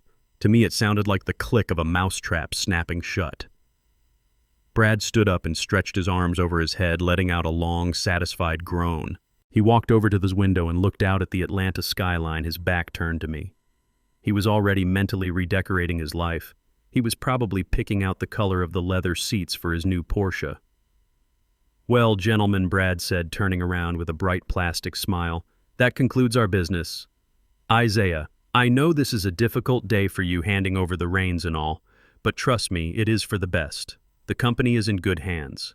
My hands." He walked back to the head of the table and placed his hand on the leather chair. "My chair. Or at least the chair that used to be mine. Now if you will excuse us," Brad continued, checking his new Rolex again. "We have a lot of work to do. Restructuring starts immediately. I need to make some calls to the bank before lunch. So, Isaiah, I am going to have to ask you to leave my office." He emphasized the word my. He savored it. He wanted me to feel the eviction. He wanted me to feel small. I stood up slowly, picking up my empty briefcase. I looked at Nia. She was staring at the signed papers, a look of nausea on her face. She knew she had just betrayed her father, but she didn't know she had just bankrupted her husband. "I will be going then," I said softly. I turned toward the door. Brad was already reaching for his phone, dismissing me entirely. But I didn't leave. I stopped. I looked at Saul Cohen, who was sitting quietly in the corner. Saul hadn't said a word during the entire signing. He had just sat there looking like a tired old man in a rumpled suit, watching the sharks circle. But now Saul moved. He reached into his battered briefcase. He didn't pull out a file. He didn't pull out a legal pad. He pulled out a single bright red envelope. It was thick. It was ominous. In the sterile gray and white world of the law firm, that red envelope looked like a drop of fresh blood on snow. "One moment, Mr. Bradley," Saul said. His voice was no longer the raspy mumble of an old man. It was sharp, clear. It cut through the air like a gavel. Brad froze. He looked up from his phone, annoyed. "What is it now?" Brad snapped. "The deal is done. The papers are signed. We have a reservation at Bones in 20 minutes. Saul didn't look at Brad. He looked at Mr. Sterling, Brad's high-priced lawyer. "Just a formality, Mr. Sterling," Saul said, sliding the red envelope across the polished marble table. "Since the ownership of the operating entity has officially changed hands, we are required by law to serve notice regarding the physical assets." Sterling frowned. He reached out and stopped the envelope with his hand. He looked at it warily. Lawyers have an instinct for danger. They can smell a trap before they see it. And Mr. Sterling was smelling something burning. "What is this?" Sterling asked, his voice losing some of its smoothness. Saul smiled. It was a cold, wolfish smile. "Open it," Saul said. Brad walked over, impatient. "Open it, Sterling. It is probably just some transfer of keys or alarm codes. Let us get this over with." Sterling opened the envelope. He pulled out a single document. It was printed on heavy bond paper. I watched Sterling's face. This was the moment I had been waiting for. This was the moment that was worth 40 years of labor. Sterling read the header. His eyes widened. He read the first paragraph. His face went pale. He read the second paragraph. His hands started to tremble. He looked up at Saul. His mouth opened, but no sound came out. He looked like he had just swallowed a piece of glass. What Brad asked, sensing the shift in the room. "What does it say?"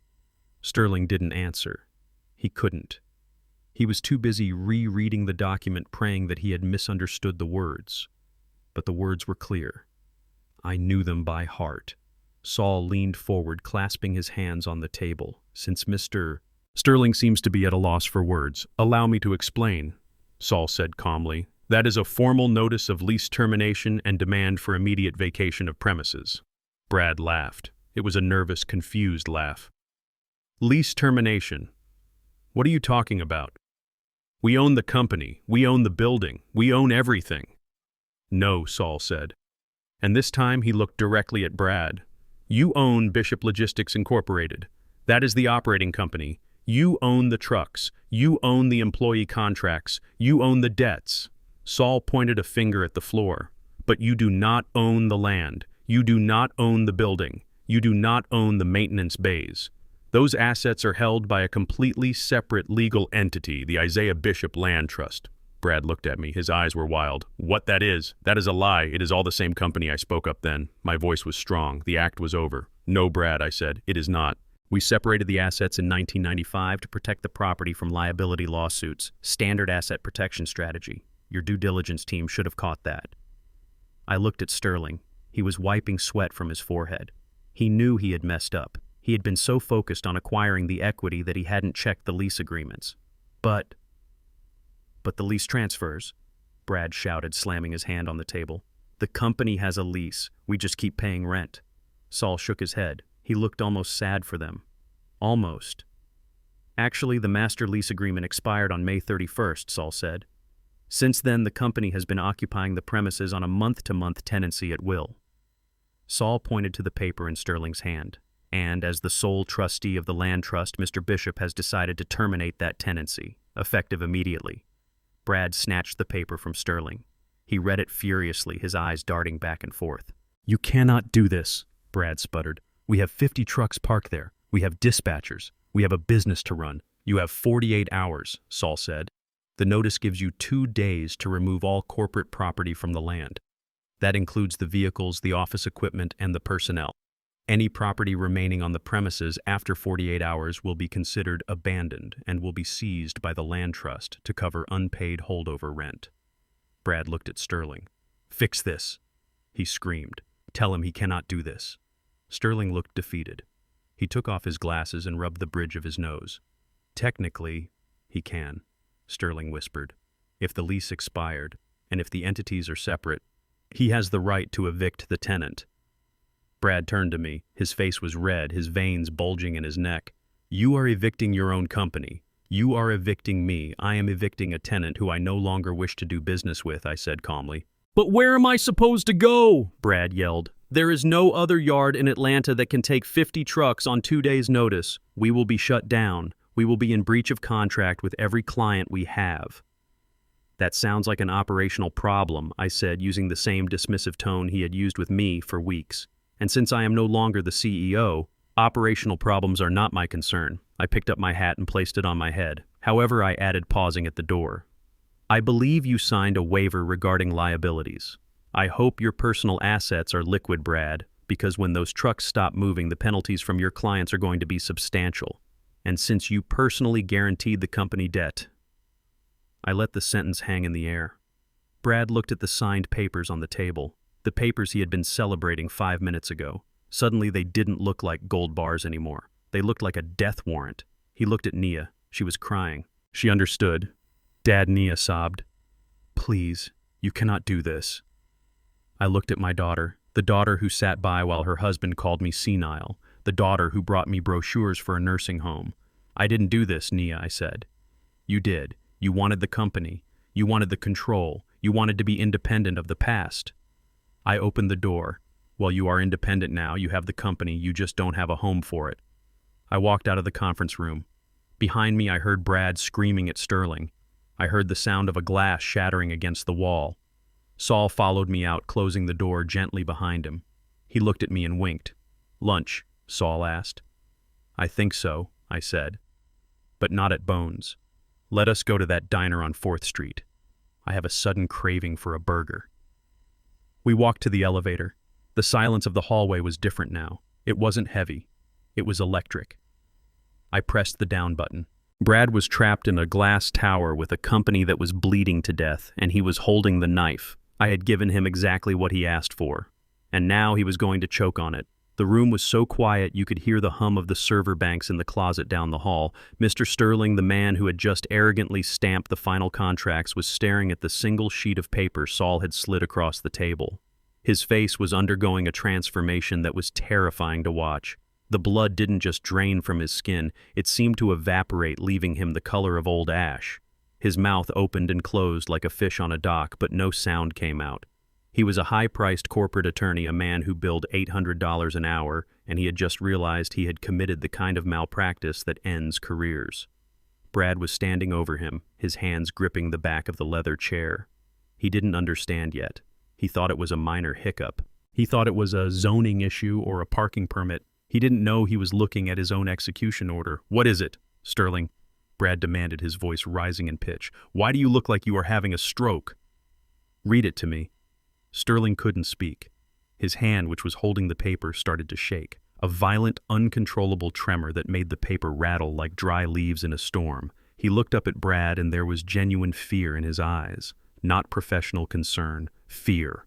"Give me that," Brad snapped. He reached down and snatched the paper from Sterling's trembling fingers. He held it up to the light. He squinted. He was impatient, angry, and completely unprepared. I watched him. I leaned back in my chair, crossing my arms over my chest. I watched his eyes scan the header. I watched him read the first line. I watched the exact moment the words hit his brain. His eyebrows furrowed. He shook his head slightly as if to clear a sudden fog. He read it again. And then a third time. "This makes no sense," Brad whispered. This has to be a typo." "Read it out loud," Mr. Bradley Saul said. His voice was calm, cutting through the tension like a razor blade. "Read clause 4.2. Brad looked at Saul with pure hatred. Then he looked at the paper again.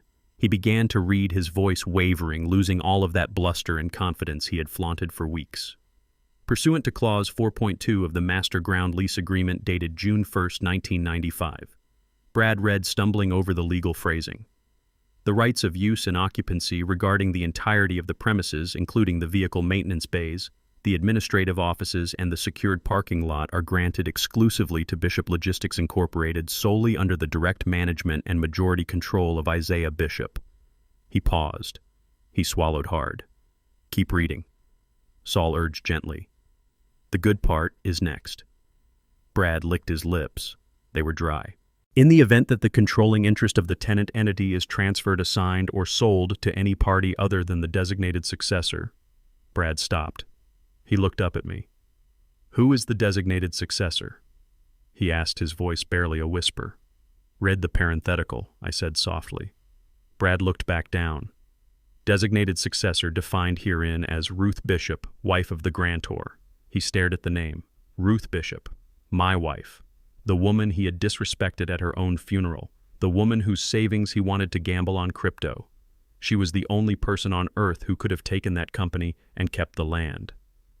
And she was gone. Brad continued reading, but his voice was getting louder now, fueled by a rising panic. "If such a transfer occurs without the express written consent of the land trust, this lease shall automatically and immediately terminate. The tenant must vacate the premises and remove all assets, vehicles, and equipment within 48 hours of said transfer. He stopped again. The room was spinning for him. 48 hours. 50 trucks. Nowhere to go. But he wasn't done. There was one more sentence.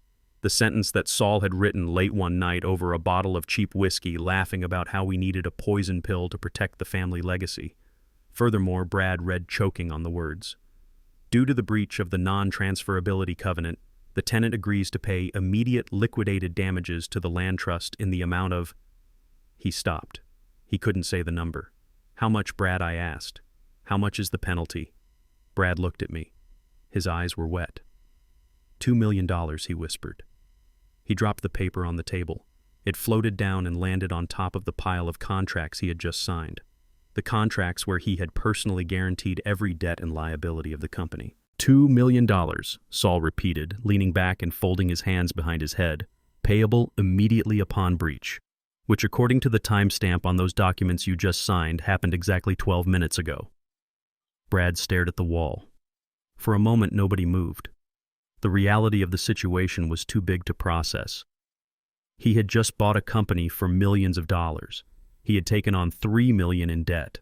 And now, 12 minutes later, that company was homeless, unable to operate, and owed another $2 million in fines.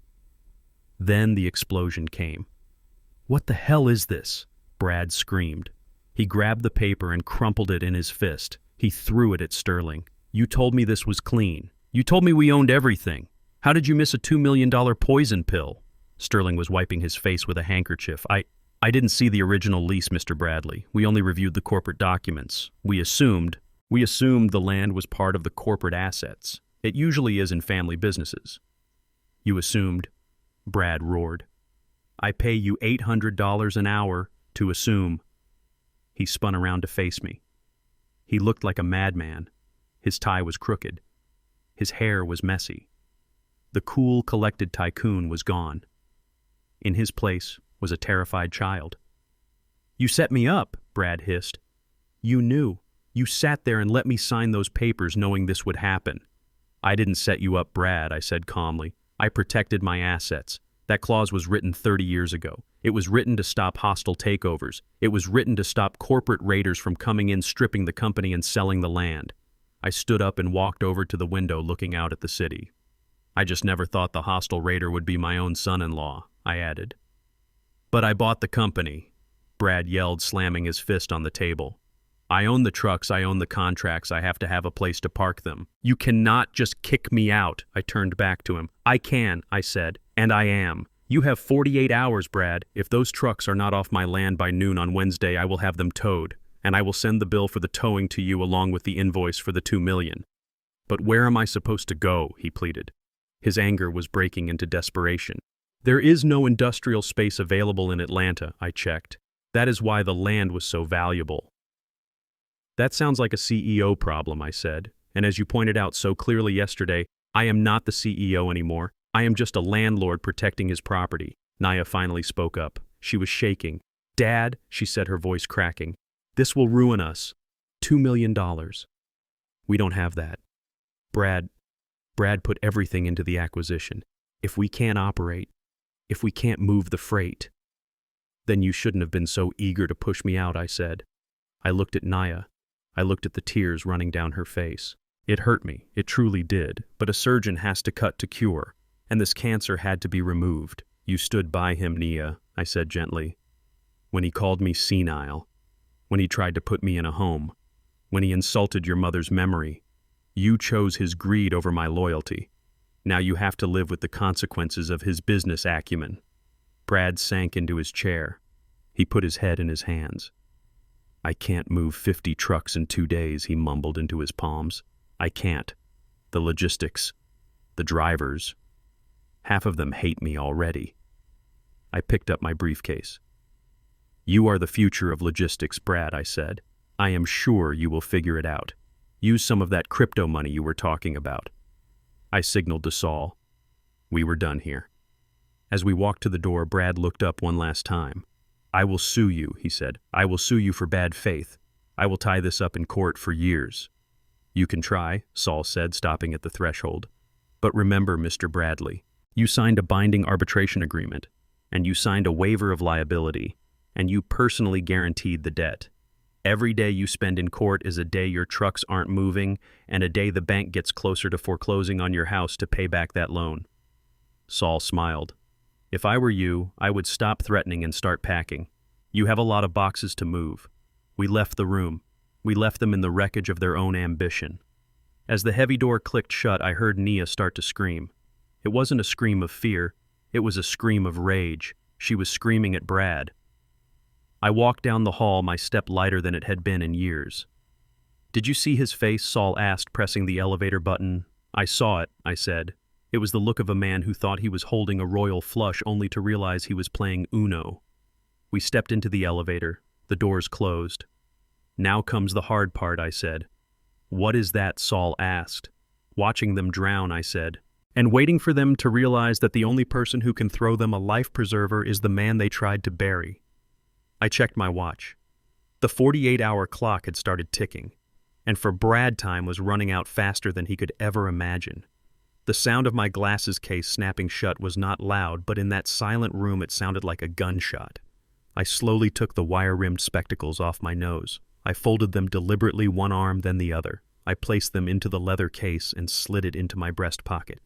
Then I did something that made Nia gasp. I sat up. I did not sit up like the 70-year-old man with a bad back and a foggy memory that I had been playing for weeks. I sat up straight, my shoulders squared, my chin lifted. The slight tremor in my right hand, the one I had practiced for hours in front of the mirror, vanished instantly.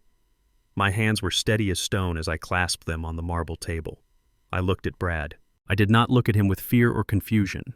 I looked at him with the cold, hard stare of a man who had negotiated contracts with steel unions and navigated recessions while Brad was still learning to tie his shoes.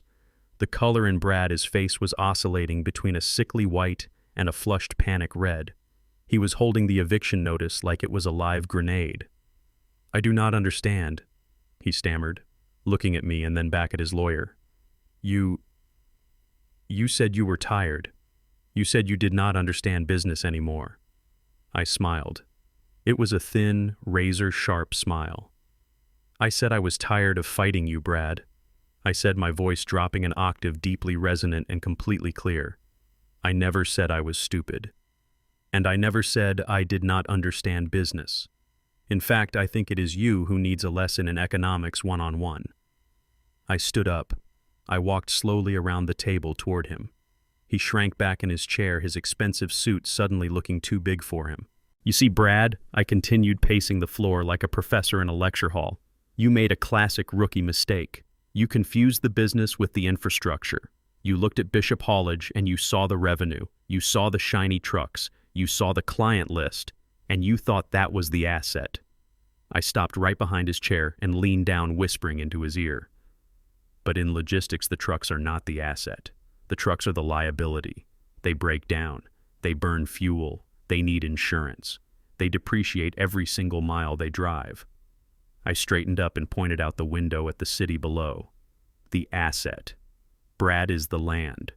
It is the permit to park 50 heavy industrial vehicles in a city that hates heavy traffic. It is the maintenance bays that are grandfathered in under zoning laws from 1980. It is the dirt. And you were so busy trying to steal the fruit that you forgot to check who owned the tree. Brad slammed the paper down. This is semantics, he yelled, his voice cracking. It is a technicality. I own the company. I have the right to operate. No, I corrected him calmly.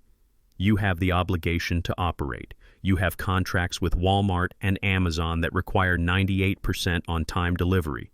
If you miss those windows because your trucks are being towed, they will fine you, and then they will cancel your contract. I turned to Mr. Sterling, who was still wiping sweat from his upper lip. Tell him, Mr. Sterling. Explain to your client what he actually bought today. Sterling cleared his throat. He looked like he wanted to crawl under the table.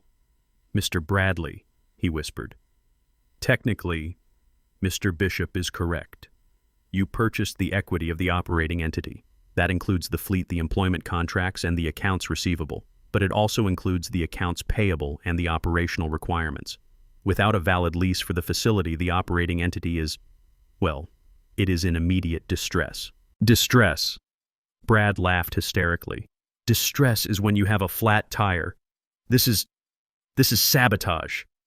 He turned to Nia, who was weeping silently into her hands. Did you know about this? He screamed at her. Did you know your father was planning to bankrupt us? Nia looked up, her mascara running down her cheeks. She looked at me with betrayal in her eyes. Dad, she sobbed. How could you?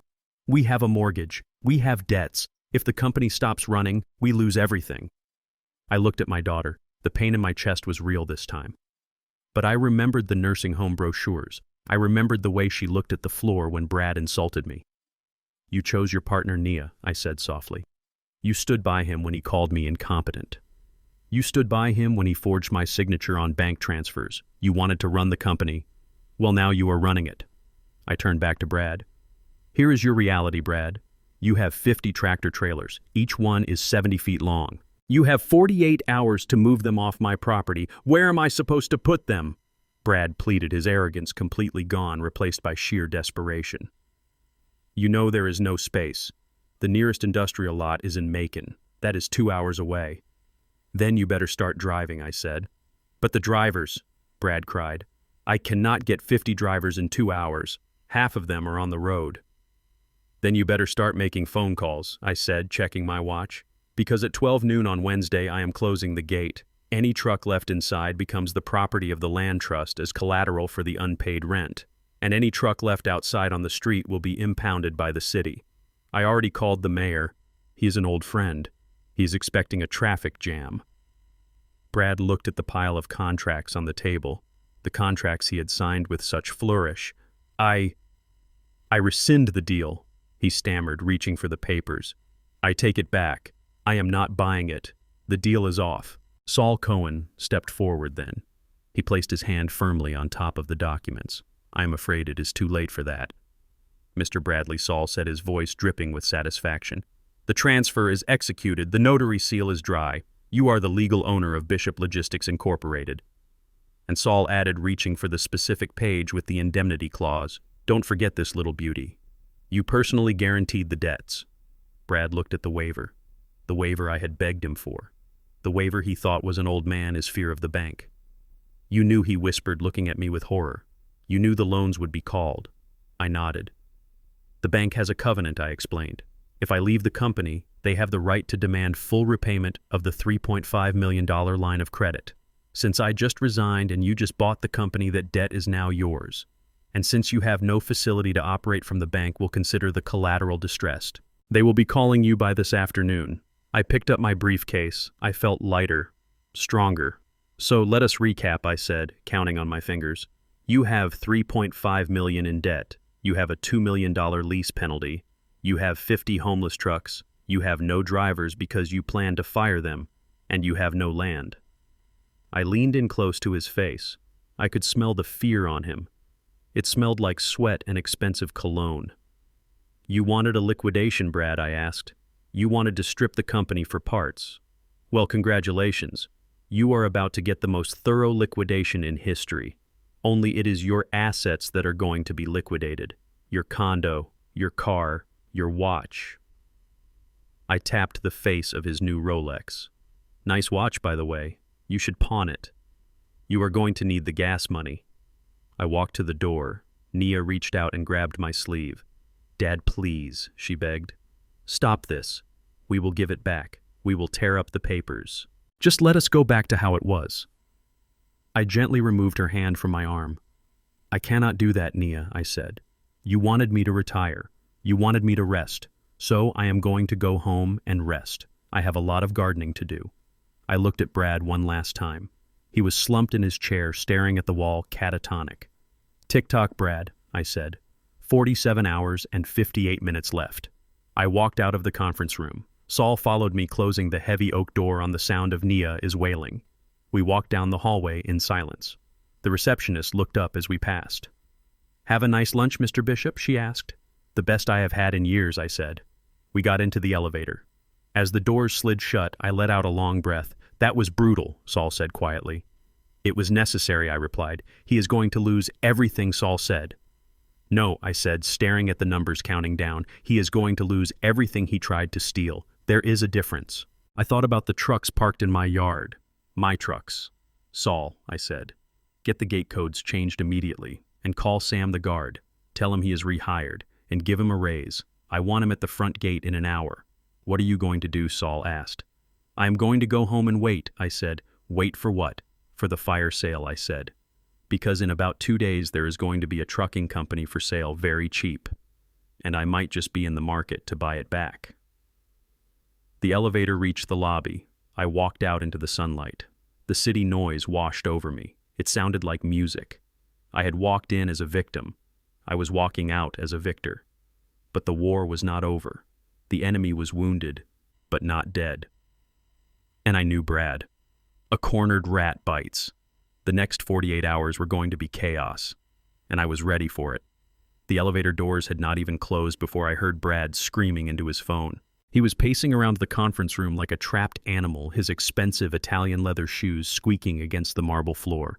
I held the door open with my hand. I wanted to hear this. I wanted to witness the moment the second domino fell. Get me the vice president of commercial lending, Brad roared into his cell phone. I do not care if he is at lunch. This is Brad Bradley, the new owner of Bishop Logistics. I have a situation here, and I need an immediate bridge loan. He listened for a moment, his face turning a shade of purple that looked dangerous. What do you mean you cannot authorize it? I have $3 million in assets. I have the trucks. I have the contracts. Saul Cohen stood beside me, checking his cuticles. He looked bored, but I knew he was counting the seconds. He reached into his briefcase again. He pulled out one last document. It was a thin sheet of paper, unassuming, but it was the nail in the coffin, Mr. Bradley. Saul called out, his voice cutting through Brad's frantic shouting. Brad spun around, lowering the phone but not hanging up. What? Brad snapped. What else do you have? Another eviction notice. Another parking ticket. Get out of here. I am trying to fix your mess. Saul walked back into the room. He moved slowly, deliberately. He placed the paper on the table right next to the crumpled eviction notice. I believe the person on the other end of that line is Mr. Henderson from First City Bank. Is that correct? Saul asked. Brad blinked, confused. Yes. How did you know? Because Saul smiled. I faxed him a copy of your resignation letter and the stock transfer agreement about 10 minutes ago. Brad went pale. He put the phone back to his ear. Hello, Mr. Henderson. I watched Brad's face crumble. He listened to whatever the banker was saying. His knees actually buckled. He slumped against the edge of the table, sliding down until he was sitting on the floor, the phone still pressed to his ear. But that is impossible, Brad whispered. We are current on payments. You cannot call the loan. I just bought the company. He listened for another 10 seconds. Then he dropped the phone. It clattered onto the marble, the voice of the banker still tinny and audible, asking if anyone was there. Brad looked up at me. His eyes were wide, vacant holes of shock. They called the loan, Brad whispered. They called the entire line of credit. $3.5 million. Due immediately. Nia let out a gasp. She covered her mouth with both hands. 3 million. We do not have 3 million. Why? Brad asked, looking at Saul. Why would they do that? We have perfect credit. Saul tapped the paper he had just put on the table. It is called a key man clause, Mr. Bradley. Saul leaned down, looking Brad right in the eye. Most commercial loans for family businesses are built on relationships. The bank trusted Isaiah Bishop. They knew his character. They knew his history. They did not lend money to a logo. They lent money to the man. Saul straightened up and adjusted his tie. Clause 11 of the loan agreement states that if Isaiah Bishop ceases to be the active chief executive officer, or if his ownership stake falls below 51%, the bank considers that a material change in risk. It gives them the right to accelerate the debt. That means they do not have to wait for monthly payments. They want all their money back. Today. I stepped forward. The room felt cold despite the midday sun streaming through the windows. I tried to tell you, Brad, I said softly. I asked you about the debts. I asked you if you were sure. Brad scrambled to his feet. He grabbed the loan document Saul had put down. He read it frantically. Acceleration of debt.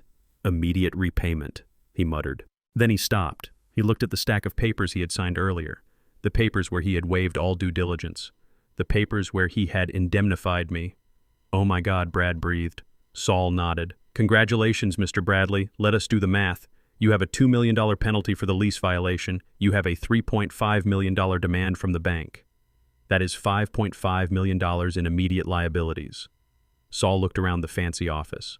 And since you currently have no place to park your trucks to generate revenue, and since the bank has likely already frozen the corporate operating accounts to secure their funds, you are effectively insolvent. Brad looked at Nia. Nia looked at me. And then she broke. It wasn't a cry of sadness. It was a scream of pure, unadulterated victimhood. "You licked us!" Nia shrieked. She ran toward me, her fists clenched. She stopped just short of hitting me, her chest heaving. "You licked us! Dad, you planned this. You knew about the lease. You knew about the loan. You sat there and pretended to be sick. You pretended to be weak." She turned to Brad, gesturing wildly. "He set us up. He wanted to ruin us. How could you do this to your own family? We are your children." I looked at my daughter. I looked at the woman who I had carried on my shoulders, the woman whose tuition I had paid, the woman whose wedding I had financed. I did not see a child. I saw a stranger. "I didn't trick you, Nia," I said, my voice cold and hard like steel. "I tested you, tested us," she sobbed. "You destroyed us." I walked over to the window. I looked down at the city one last time. "For 40 years I carried this family," I said, keeping my back to them. "I carried the stress. I carried the risk. I carried the debt. You grew up thinking money just appeared in the account.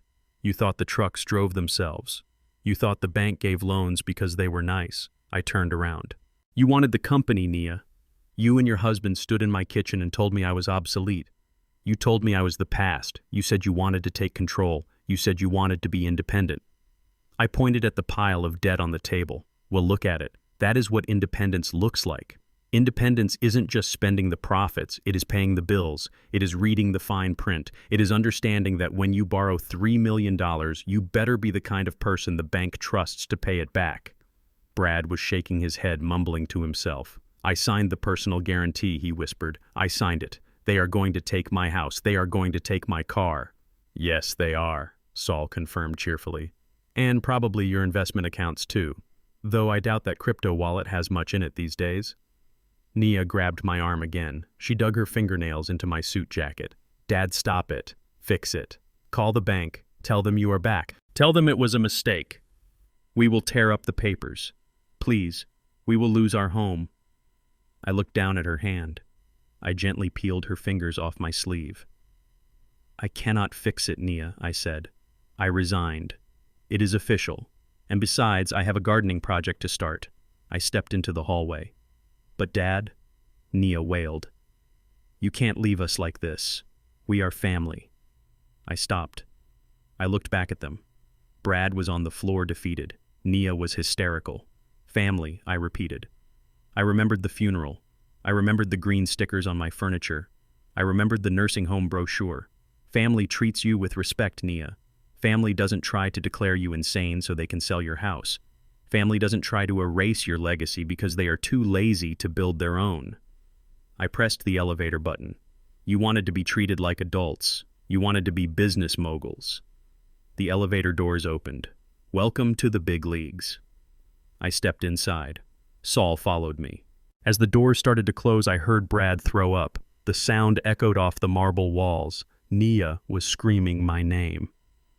"Dad, Daddy, come back." I didn't look at her. I looked straight ahead. The doors clicked shut. The screaming stopped. The silence in the elevator was profound. Saul looked at me. He didn't smile this time. He just nodded. "That was the hardest thing I have ever seen you do," Saul said quietly. I took a deep breath. I felt a tear roll down my cheek. I wiped it away quickly. It was Saul. It was. But was it worth it? Saul asked. I thought about the key man clause. I thought about the $3.5 million. I thought about the lesson they would learn in the next few months. A lesson about hubris, about gratitude, and about the weight of responsibility. "They will hate me for the rest of their lives," I said. Saul shrugged. "Maybe. Or maybe when they are sleeping on a futon in a rented apartment working a real job for the first time in their lives, they will finally understand what it took for you to give them everything they threw away. I adjusted my tie in the reflection of the elevator door. I gave them the truth, Saul. And the truth is expensive. The elevator hit the lobby. "Let us go," I said. "I have to rehire a security guard. And I have to buy a padlock for a gate." We walked out into the heat of the afternoon. The sun was shining. The world was moving. I had lost a daughter today. I knew that. But I had saved my dignity. And I had saved the jobs of 50 men and women who actually respected me.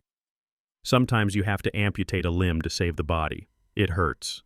God, it hurts. But at least now I could live. I went home and changed into my gardening clothes. I put on my wide-brimmed straw hat and my old canvas gloves. I walked out to the backyard where Ruth and I had planted hydrangeas 30 years ago. The sun was hot on my back, a comforting steady heat. I knelt down in the dirt, grabbed a trowel, and started weeding. For the first time in weeks, my mind was quiet. I was just a man with a garden. But 5 miles away, Brad was living in a nightmare of his own design. I didn't need to be there to see it. I heard about it. My phone was buzzing in my pocket every 10 minutes. It was Sam, the guard I had rehired. It was Miller, the dispatcher. It was Big Mike, my senior driver. They were giving me a play-by-play of the collapse of the Roman Empire, and they were enjoying every second of it. The clock started ticking the moment Brad left that law office. He had 48 hours to move 50 massive 18-wheelers. That is not like moving a sofa. You cannot just rent a U-Haul. These are 70-foot-long machines weighing 80,000 pounds. You need permits. You need drivers. And most importantly, you need a place to put them. Brad spent the first 6 hours on the phone. He called every logistics yard in Atlanta. He called the big guys. He called the mom and pop lots. He even called the rail yards. But word travels fast in the trucking industry. Dispatchers talk. Drivers talk over the CB radio. Everyone knew that Bishop Haulage had been hostilely taken over by a man who didn't know a piston from a dipstick. And everyone knew that the Isaiah Bishop Land Trust had evicted him. So when Brad called, the prices suddenly tripled. One lot in Decatur told him they had space for 10 trucks, but they wanted $500 per truck per night paid in advance cash only. Another lot in Marietta laughed at him and hung up. By 4 p.m. on Tuesday, Brad was sweating through his suit. He had managed to find parking for exactly 0 trucks. Then came the mutiny. At 5 p.m., the shift change happened. The drivers who had been out on local runs were returning to the yard. They parked their rigs in their usual spots, shut down the engines, and walked to the dispatch window to turn in their logs. Usually they would grab a coffee joke with Miller and head home. But today Brad was standing there. He was standing on a wooden crate in the middle of the yard, trying to look authoritative. "Listen up," Brad shouted over the noise of the cooling engines. "There are going to be some changes. We are moving operations to a new, temporary facility. I need everyone to get back in their trucks and drive them to a holding lot in Macon." Macon was 2 hours south. The drivers looked at each other. They looked at Big Mike. Mike folded his arms across his massive chest. He was wearing a Bishop Haulage hat that was stained with grease and sweat. He had worked for me for 22 years. Macon. Mike asked, his voice deep and rumbling like an idling diesel engine. "That is a 4-hour round trip. Who is paying for the overtime?" Brad adjusted his tie. He looked nervous. "We will sort out the payroll later. Right now I just need the assets moved. The company is in a transition period. We all need to make sacrifices." Mike laughed. It was a dry, harsh sound. "Sacrifices?" Mike asked. "You mean like the sacrifice you made when you pushed Ike out the door?" "We heard about the meeting, Brad. We heard you bought the company." "That is right," Brad said, puffing out his chest.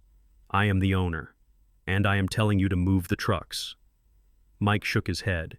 He reached into his pocket and pulled out his keys. He held them up so the sunlight glinted off the metal. "I drove for Ike Bishop because he paid me fair and he treated me like a man," Mike said. You are just a suit with a loan you can't pay." Mike dropped the keys on the ground. Clink. "I am off the clock," Mike said. "And until I see a paycheck with my overtime from last week cleared in my account, I am not driving a single inch for you." Clink. Another set of keys hit the asphalt. Then another. Then another. It was a symphony of defiance. Within 2 minutes, there was a pile of 50 sets of keys on the ground at Brad's feet. "You can't do this!" Brad screamed, his voice cracking. "This is insubordination. I will fire you all." "You can't fire us," Mike said, turning his back. "We quit. Good luck moving them yourself." The drivers walked out. They walked past the gate where Sam was standing. Sam saluted them. They got in their personal cars and drove away, leaving Brad alone in a yard full of millions of dollars of equipment that he couldn't move. Wednesday morning was the fire sale. With the bank breathing down his neck and the eviction deadline looming at noon, Brad panicked. He couldn't move the trucks, so he decided to sell them. But you don't get market value when you are selling in a panic. You get shark value. He called a competitor, a guy named Vinny who ran a cut-rate logistics firm on the south side. Vinny was a scavenger. He smelled blood in the water. Vinny came to the yard at 9 a.m. He walked around, kicking tires, shaking his head, looking at the pristine Kenworth trucks that I had maintained meticulously. "They are okay," Vinny said, chewing on a toothpick. "But the market is soft, and I know you have to be out by noon." "How much?" Brad asked. He was shaking. He looked like he hadn't slept. 30 cents on the dollar, Vinny said. "Cash. I will take 20 of them right now." 30 cents, Brad cried. "These are worth 150,000 each. Not today, they aren't." Vinny shrugged. "Today they are just giant paperweights on land you don't own. Take it or leave it." Brad took it. He had to. He needed to pay the immediate demand from the bank just to keep them from seizing his personal accounts. I watched from a distance. Well, not literally. I was pruning my roses. But Miller told me later. He said it was like watching a man chop off his own fingers to save his hand. Brad sold 20 of my best trucks for scrap prices. Vinny's drivers came in and drove them away, but that still left 30 trucks. And it was 11 a.m. At 11:30, the tow trucks arrived. I had called the city. I had told them there was going to be an issue with abandoned commercial vehicles. The city tow contractor was happy to oblige. They lined up outside the gate, their yellow lights flashing, waiting for the clock to strike 12. Brad was running around the yard screaming into his phone, trying to find buyers for the rest, but nobody was buying. At 11:45, Brad got in his Porsche. He drove out of the gate. He didn't look back at the company he had destroyed in 24 hours. He drove straight to my house. I was in the living room drinking a glass of lemonade when I heard the car screech into the driveway. The door flew open. Brad didn't knock. He stumbled in. He looked like a wreckage. His suit was wrinkled. His tie was gone. His shirt was stained with sweat. His eyes were wild and bloodshot.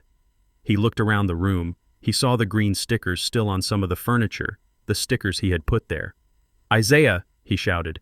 "Isaiah, where are you?" I walked out of the kitchen. I was still wearing my gardening gloves. "I am right here, Brad. No need to shout." He ran toward me. He stopped a few feet away, panting, heaving. "You have to stop it," he gasped. "The tow trucks, they are at the gate. If they impound the fleet, the fines, the storage fees, I will be bankrupt by Friday." I looked at him calmly. "The eviction notice gave you 48 hours, Brad. You had time." I tried. He yelled. "The drivers quit. The lots were full. You blackballed me. You told everyone not to help me. I didn't tell anyone anything I said. I just let them see who you really are." Brad grabbed his hair. He pulled at it. He was unraveling. "Please," he moaned. "The bank took the money from the truck sale. It wasn't enough. They are coming for the house. They are coming for Nia's savings. We will be on the street." I took a sip of my lemonade. "That is unfortunate," I said. "But that is business." Brad stared at me. He saw that I wasn't going to budge.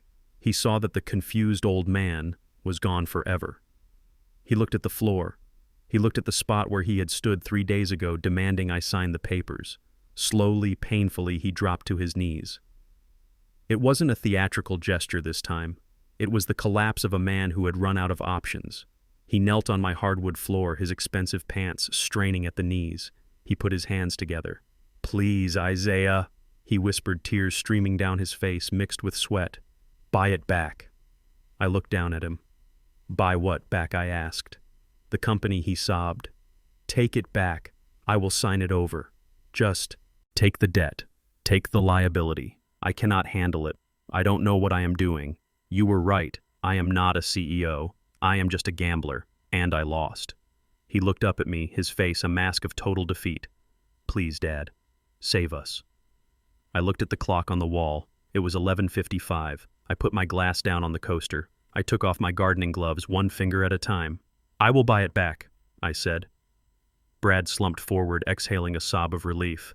Thank God. Thank God. But I added, my voice hardening. The price has changed. Brad looked up. Anything. I don't care about the price. Just take the debt. I am not paying you for the equity, I said. The equity is gone. You sold my best trucks for scrap. The brand is damaged. The drivers are gone. I walked over to the desk in the corner. I pulled out a $1 bill from my wallet. I walked back to him. I held it out. $1, I said. Brad stared at the crumbled bill. $1, he whispered. But the company was worth $10 million last week. Last week it was run by Isaiah Bishop, I said. Today it is a bankrupt shell run by a man who is being evicted. $1. And I assume the debt. Brad hesitated. Take it, Brad, I said, cold and sharp. Or in 4 minutes the tow trucks start hauling your future away, and I will just buy the trucks from the impound lot at auction next week for pennies. Either way, I get my company back. The only difference is whether you go to jail for fraud or just go bankrupt. Brad reached out. His hand was shaking so badly he could barely grasp the bill. He took it. I pulled a document from my back pocket. I had it ready. Saul had drafted it an hour ago. Sign here, I said, handing him a pen. He didn't read it. He didn't call his lawyer. He just signed. He signed the company back to me. He signed his life away for $1. I took the paper. I checked the signature. Now get out of my house, I said. Brad struggled to his feet. He looked at me hoping for some words of comfort, some absolution. There was none. I turned my back on him and walked to the phone. I dialed the gate. Sam, I said, open the gate. Tell the tow trucks to go home. And tell Big Mike and the boys to come back. We have work to do. I heard the door close behind me. Brad was gone. I looked at the dollar bill in Brad's hand as he left. It was the most expensive dollar he would ever earn. I had my company back. It was battered. It was smaller. But it was mine. And the cleaning lady would have to scrub the floor where he had knelt. I didn't want that stain in my living room. The air in my living room was thick enough to choke on. Brad was still kneeling on the floor, his eyes fixed on the single wrinkled dollar bill I had placed on the coffee table. It was a George Washington worn soft at the edges, the kind of bill you use to buy a pack of gum or give to a grandchild for a loose tooth. To Brad, it was the only life raft in the middle of an ocean he was drowning in. I sat back in my armchair, the same chair Brad had tried to tag with a price sticker just days ago. I watched him sweat. I watched the realization of his total defeat sink into his bones. Pick it up, Brad, I said, my voice devoid of any sympathy. It is a fair offer. It is exactly $1 more than the company is worth right now, thanks to your management. Brad reached out with a trembling hand. He snatched the bill as if he were afraid I would snatch it back. I will sign, Brad gasped, scrambling to his feet. He looked around for a pen. Saul Cohen, who had been standing quietly by the window, stepped forward and offered him one. It was a cheap plastic Bic pen, not the gold fountain pen Brad had used to steal my company. One moment, Saul said, placing his hand over the document. Before you sign, Mr. Bradley, you need to understand the addendum to this repurchase agreement. Clause 7, subsection B. Brad looked like he was about to vomit. What addendum? You said you would take the debt. You said you would take the liability. I took a sip of my lemonade. I did. I am assuming the $3.5 million bank loan. I am assuming the lease penalties. I am assuming the operational costs of the fleet you stranded. I leaned forward, locking eyes with him.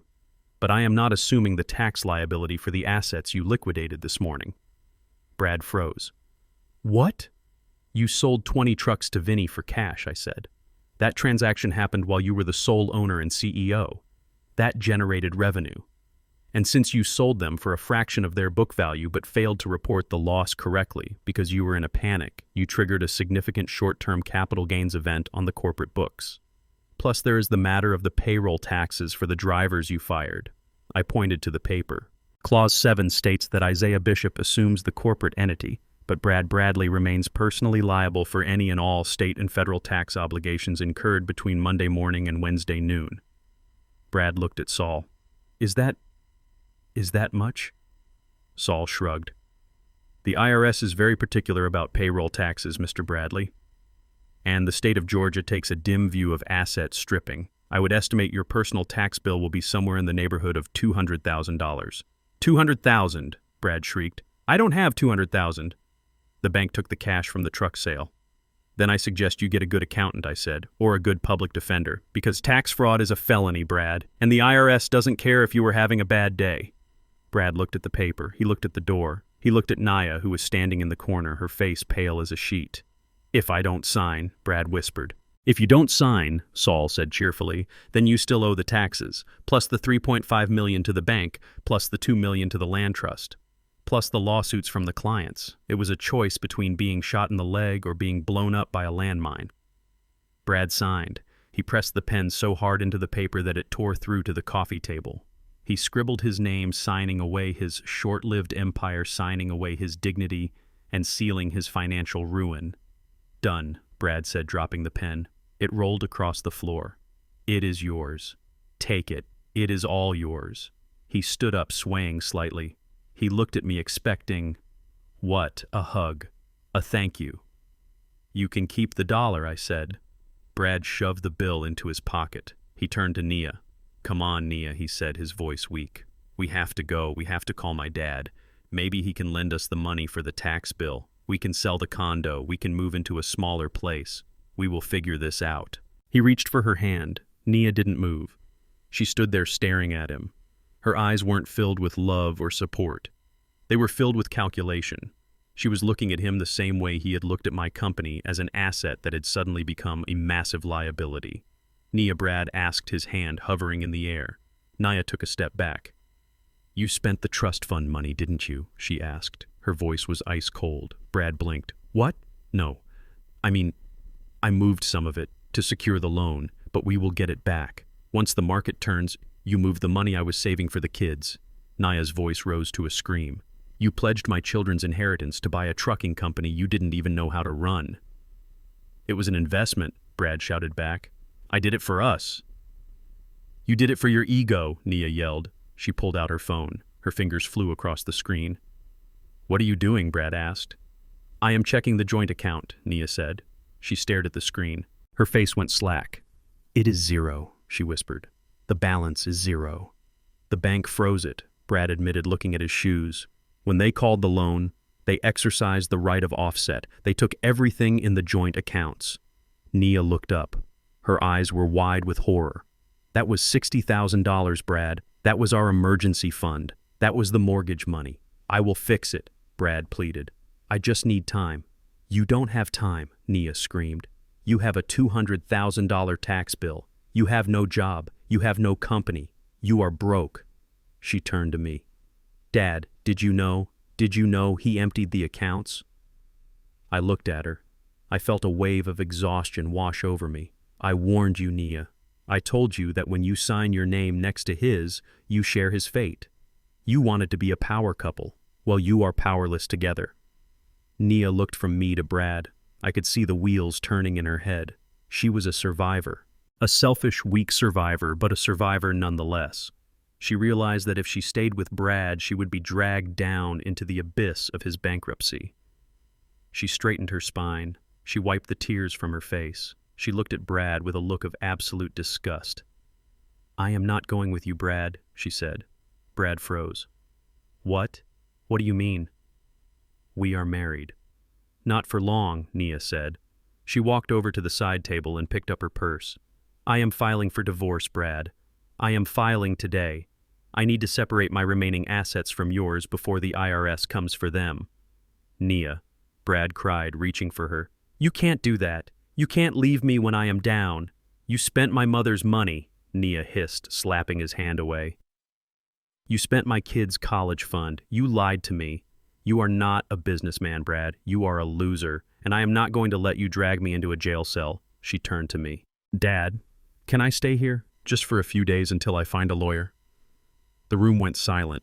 Brad looked at me, his eyes pleading. Nia looked at me, her eyes expecting. They both wanted me to save them. Brad wanted me to save his money. Nia wanted me to save her lifestyle. I stood up slowly. I walked over to the fireplace. I looked at the picture of Ruth on the mantel. She would have been heartbroken to see this, but she also raised her children to be responsible. No, Nia, I said. Nia's mouth dropped open. What? But he ruined me. I am the victim here. You are not a victim, I said firmly. You were a co-conspirator. You were happy to throw me in a nursing home when you thought it would make you rich. You were happy to let him forge my signature. You only care about the money now because it is gone. I pointed to the door. You made your bed, Nia. You chose him. You married him. You plotted with him. You don't get to run back to Daddy just because the check bounced. But where will I go? She wailed. I have no money. He took it all. You have a degree, I said. You have health. You have the ability to work. I suggest you start looking for a job. I hear Amazon is hiring warehouse staff. It is hard work, but it pays honest money. Nia stared at me as if I had slapped her. She realized for the first time in her life that the safety net was gone. Brad started to laugh. It was a low, crazy sound. That is cold, Isaiah, Brad muttered. That is ice cold. You are kicking your own daughter out. I am teaching my daughter a lesson, I said. A lesson she should have learned 20 years ago. I walked to the front door and opened it wide. The midday sun flooded into the room, illuminating the dust motes dancing in the air. Get out, I said. Both of you. Brad walked to the door, his head hanging low. He paused on the threshold. He looked at the dollar bill in his hand. He crumbled it up and threw it on the porch. I hope you rot in this house, old man, he spat. I picked up the dollar bill. I smoothed it out. I won't rot. Brad, I said. I will grow. Nia followed him out. She didn't look at me. She didn't say goodbye. She walked past me like a stranger. She walked to her own car, got in, and locked the doors. She didn't unlock them for Brad. I watched as Brad tried the handle of her car. She shook her head. She started the engine and drove away, leaving her husband standing in my driveway with nothing but the clothes on his back and a tax bill he couldn't pay. Brad watched her go. He looked at me one last time. You won, he whispered. I shook my head. Nobody won today, Brad. We all lost. I just lost less than you. I closed the door. I locked the deadbolt. I walked back into the living room. It was quiet, the kind of quiet that comes after a hurricane. I looked at the signed contract on the table. I owned Bishop Hallage again. It was broken. It was bleeding. It was a mess, but it was mine. I picked up the phone and dialed Big Mike. Mike, I said. It is Ike. I know, Boss, Mike said. We heard. Get the boys ready, I said. We have trucks to find. We have customers to call. We have a company to rebuild. Mike laughed. A deep, warm sound. We are ready. Ike, we never left. I hung up the phone. I looked at the dollar bill in my hand. I walked over to the frame on the wall, the one with the first dollar I ever earned in 1982. I took the back off the frame. I placed Brad's dollar right next to it. The first dollar represented hope. This dollar represented wisdom. I went back out to the garden. The weeds were still there. They didn't care about lawsuits or bankruptcies. They just grew. And the only way to deal with them was to pull them out by the roots. I put my gloves back on. I had a lot of work to do. The drive back to the yard was the longest 5 miles of my life. I was not driving a victory lap. I was driving a hearse carrying the corpse of a week that had almost killed me. But as I turned onto Industrial Boulevard, I saw something that made my heart restart its rhythm. The gate was open. Sam was standing there wearing his old uniform, the one that was a little tight around the middle. He was not wearing the tactical vest of the private security goons. He was wearing his Bishop Hallage cap pulled low over his eyes to block the midday sun. When he saw my truck approaching, he did not just wave. He stepped out into the middle of the road, stood tall, and gave me a salute that would have made a general proud. I rolled down the window. The air smelled of diesel and hot asphalt. It was the sweetest perfume I had ever smelled. Welcome home, Mr. Bishop. Sam said, his voice thick with emotion. I nodded, swallowing the lump in my throat. It is good to be back, Sam. Is the yard clear? Clear of the trash. Sam grinned. The tow trucks are gone, Vinny's guys left, and the boys. Well, they are waiting for you in the break room. I drove in. I parked in my spot. I got out and walked over to the sign that said, "Reserved for Brad." I pulled out my pocket knife. I scraped the duct tape off. It took a few minutes. The adhesive was stubborn, just like Brad had been, but underneath my name was still there. Faded, scratched, but permanent. I walked into the building. It was quiet. Too quiet. I walked past the empty reception desk where the frat party had been the night before. The champagne bottles were gone, but the stain on the carpet remained. I pushed open the double doors to the break room. 50 faces turned to look at me. They were all there. Big Mike, Miller, the mechanics, the young guys who had just started last month. They were sitting on the folding chairs, standing against the walls, sitting on the tables. They looked tired. They looked worried. But when I walked in, they stood up. It was not a synchronized military movement. It was a ripple of respect. One by one, they got to their feet. Caps were taken off. Nobody clapped. This was not a moment for applause. It was a moment for acknowledgement. I walked to the front of the room. I looked at Big Mike. He looked like he had not slept in 2 days. "I heard you walked out, Mike," I said. Mike shrugged, shifting his massive weight. "We could not drive for him, Ike. The trucks do not run on gas. They run on respect," and the tank was empty. I looked around the room. I looked at the men and women who had mortgaged their houses to buy tools, who had missed their children's birthdays to make deliveries, who had built this company with their sweat while I sat in the office and managed the books. Brad thought he could buy this. He thought he could buy you. I took a deep breath. He was right about one thing, though, I said. The room went deadly silent. He said I was the past, I continued. He said I was old. He said I needed to rest. Murmurs of protest started. "No, boss, you are the heart of this place." I held up my hand. "No, listen to me." He was right. I am 70 years old. I just spent a week fighting my own family to save this place. And I realized something. I cannot do this forever. And I should not have to. I saw fear in their eyes. They thought I was going to sell. They thought I was going to find another buyer, maybe someone better than Brad, but still a stranger. I reached into my jacket pocket. I pulled out a document that Saul had drafted while I was gardening. "I bought the company back this morning," I said, "for $1. A few chuckles rippled through the room. "But I do not want to keep it," I said. The silence returned heavier this time. "I do not want to leave this legacy to my children," I said, my voice shaking slightly. "Because I learned the hard way that blood does not make you family. Sweat makes you family. Loyalty makes you family." I looked at Miller. "Miller, how long have you been dispatching for me?" 30 years, Ike Miller said. "And Mike, how many miles have you logged?" 2 million, give or take, Mike replied. "Exactly," I said. "You built this. You own the reputation of this company. So effective immediately, I am transferring 100% of the equity of Bishop Hollage into an employee stock ownership plan." I held up the paper. "I am not selling the company to a stranger. I am giving it to you." For a solid 10 seconds, nobody moved. They did not understand. "What does that mean, boss?" a young mechanic asked from the back. "It means you are the owners," I said. "It means the profits do not go to a guy in a Porsche.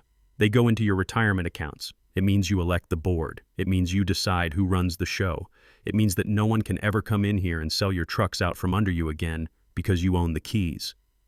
Big Mike took a step forward. He looked at the paper in my hand. He looked at my face. "You are giving it to us," Mike whispered. "All of it. I am keeping 1 share. I smiled. "And the title of Chairman Emeritus, which basically means I get to come and drink coffee and yell at you if the trucks are dirty. But yes, it is yours." Mike started to cry. A big, tough man who could change a tire with one hand stood there and wept. "Why, Ike?" he asked. "Because you earned it," I said. "And because it is the only way I can sleep at night knowing my legacy is in hands that actually know how to steer." The room exploded. It was not polite applause this time. It was a roar. Men were hugging each other. Miller was wiping his glasses. It was the sound of dignity being restored. I spent the next 2 hours shaking hands. I signed the paperwork right there on the break room table, surrounded by coffee stains and donut crumbs. It was the most important deal of my life, and it happened in a room that smelled of stale grease. But the work was not done. At 4 p.m., I went back to my office, my real office. I sat in my chair. I called Saul Cohen. "Is the ESOP finalized?" I asked. Saul laughed. "The ink is wet, but yes. You just gave away a $10 million company, Isaiah." "You know that, right? I gave away a headache, Saul," I said. "And I bought myself some peace. But we have one more thing to handle." "The will," Saul said.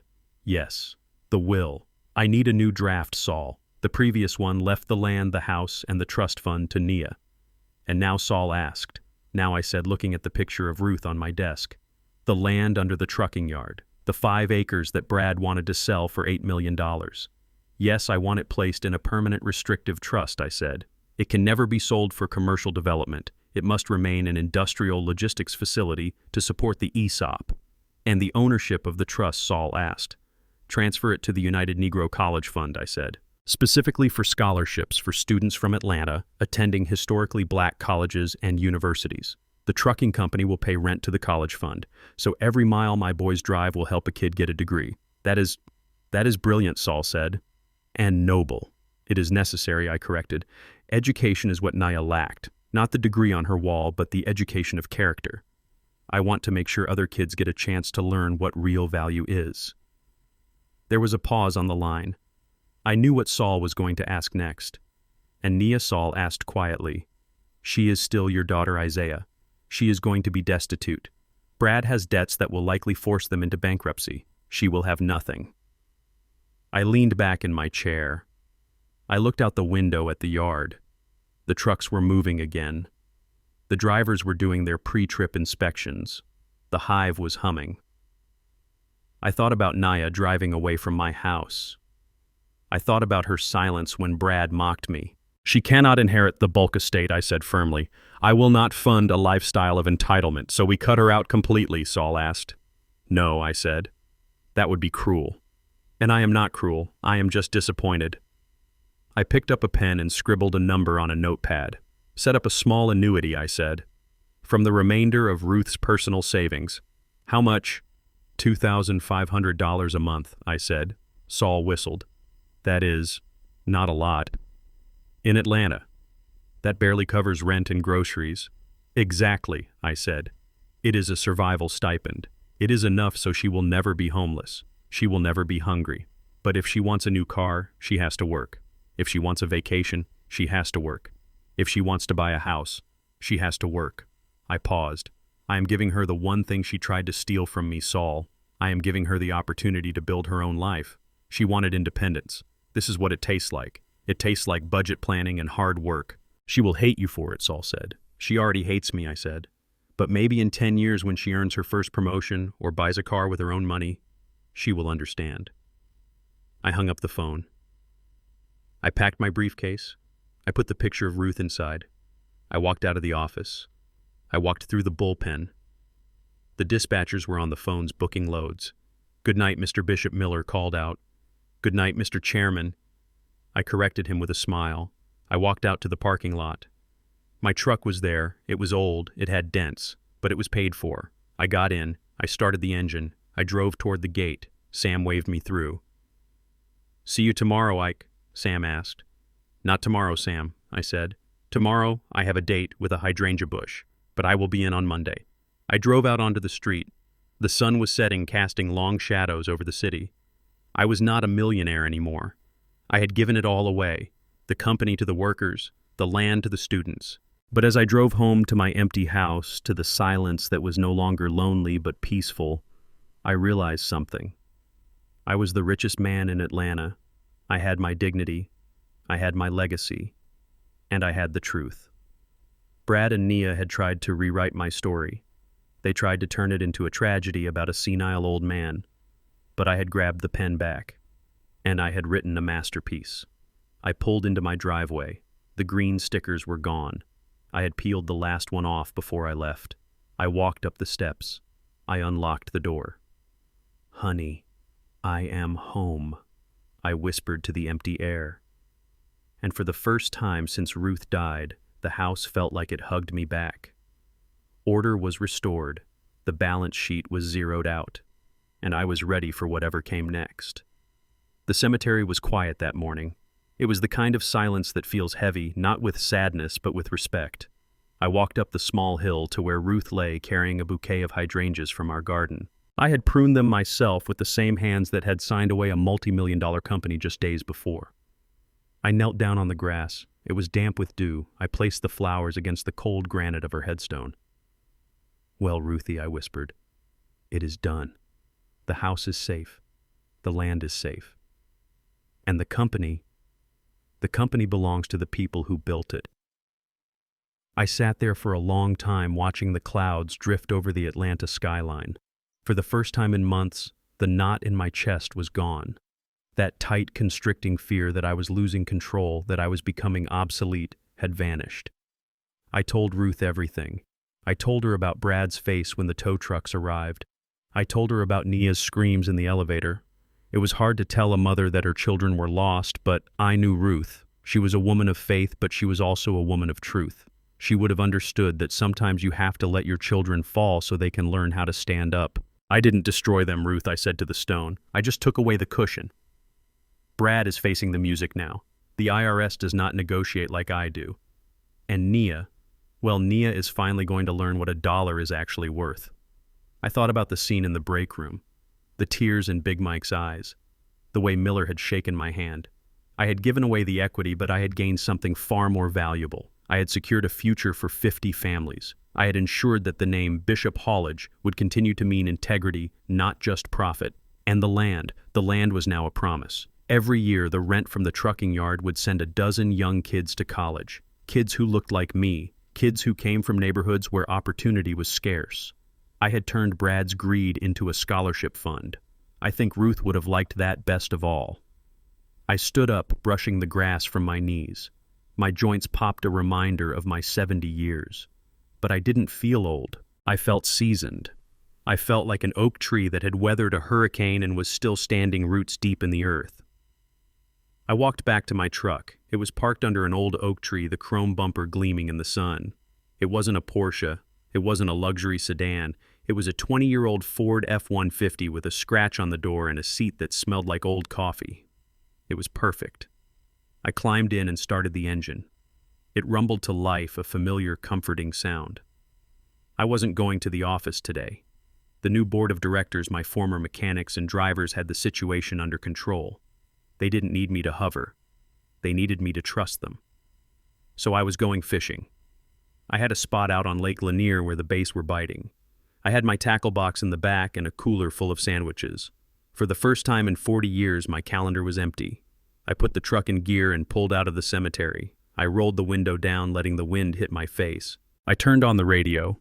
Al Green was playing. Love and Happiness. I started to hum along. Then my phone rang. It was sitting on the passenger seat. I looked at the screen. The name flashing was Nia. I stared at it. A week ago, I would have answered. A week ago, I would have panicked, wondering what she needed, wondering how I could fix her problems. A week ago, I was a father, desperate for his daughter's validation. But I wasn't that man anymore. I knew why she was calling. She wanted money, or she wanted to complain about her lawyer, or she wanted to blame me for the fact that she was currently looking for an apartment she could afford on a stipend. She was calling to drag me back into the chaos. I reached out my hand toward the phone. My fingers hovered over the decline button. But then I pulled my hand back. I didn't decline the call, and I didn't answer it. I just let it ring. I let it ring as I merged onto the highway. I let it ring as I picked up speed. I let it ring until it went to voicemail. She could leave a message, and maybe in a few days when I was done fishing, I would listen to it. Or maybe I wouldn't. That was the beauty of my new life. It was my choice. I looked in the rearview mirror. The city was fading behind me. The glass towers where lawyers charged $800 an hour to write bad contracts were shrinking. I took a deep breath of fresh air. I was Isaiah Bishop. I was a gardener. I was a fisherman. And I was free. Many believe inheritance is a birthright, but true legacy is built on stewardship, not entitlement. When greed blinds you to the value of the hands that built the foundation, you often find yourself owning nothing but the rubble. I didn't destroy my children. I simply removed the safety net they were trying to cut down, allowing gravity to teach them the lessons I no longer could. In the end, the most dangerous clause in any contract isn't written in fine print. It's the unwritten law of gratitude: respect the builder, or be crushed by the weight of the building. Thank you for listening to my story. It was a hard road, but I believe I arrived at the right destination. What do you think? Was I too harsh on Nia, or did she need that wake-up call to finally grow up? I read every single comment, so please let me know your thoughts below. And if you believe that respect should always come before money, please hit that like button and subscribe to the channel. There are many more stories to tell, and we are just getting started. Until next time. Take care of your legacy, and never let anyone tell you that you are obsolete.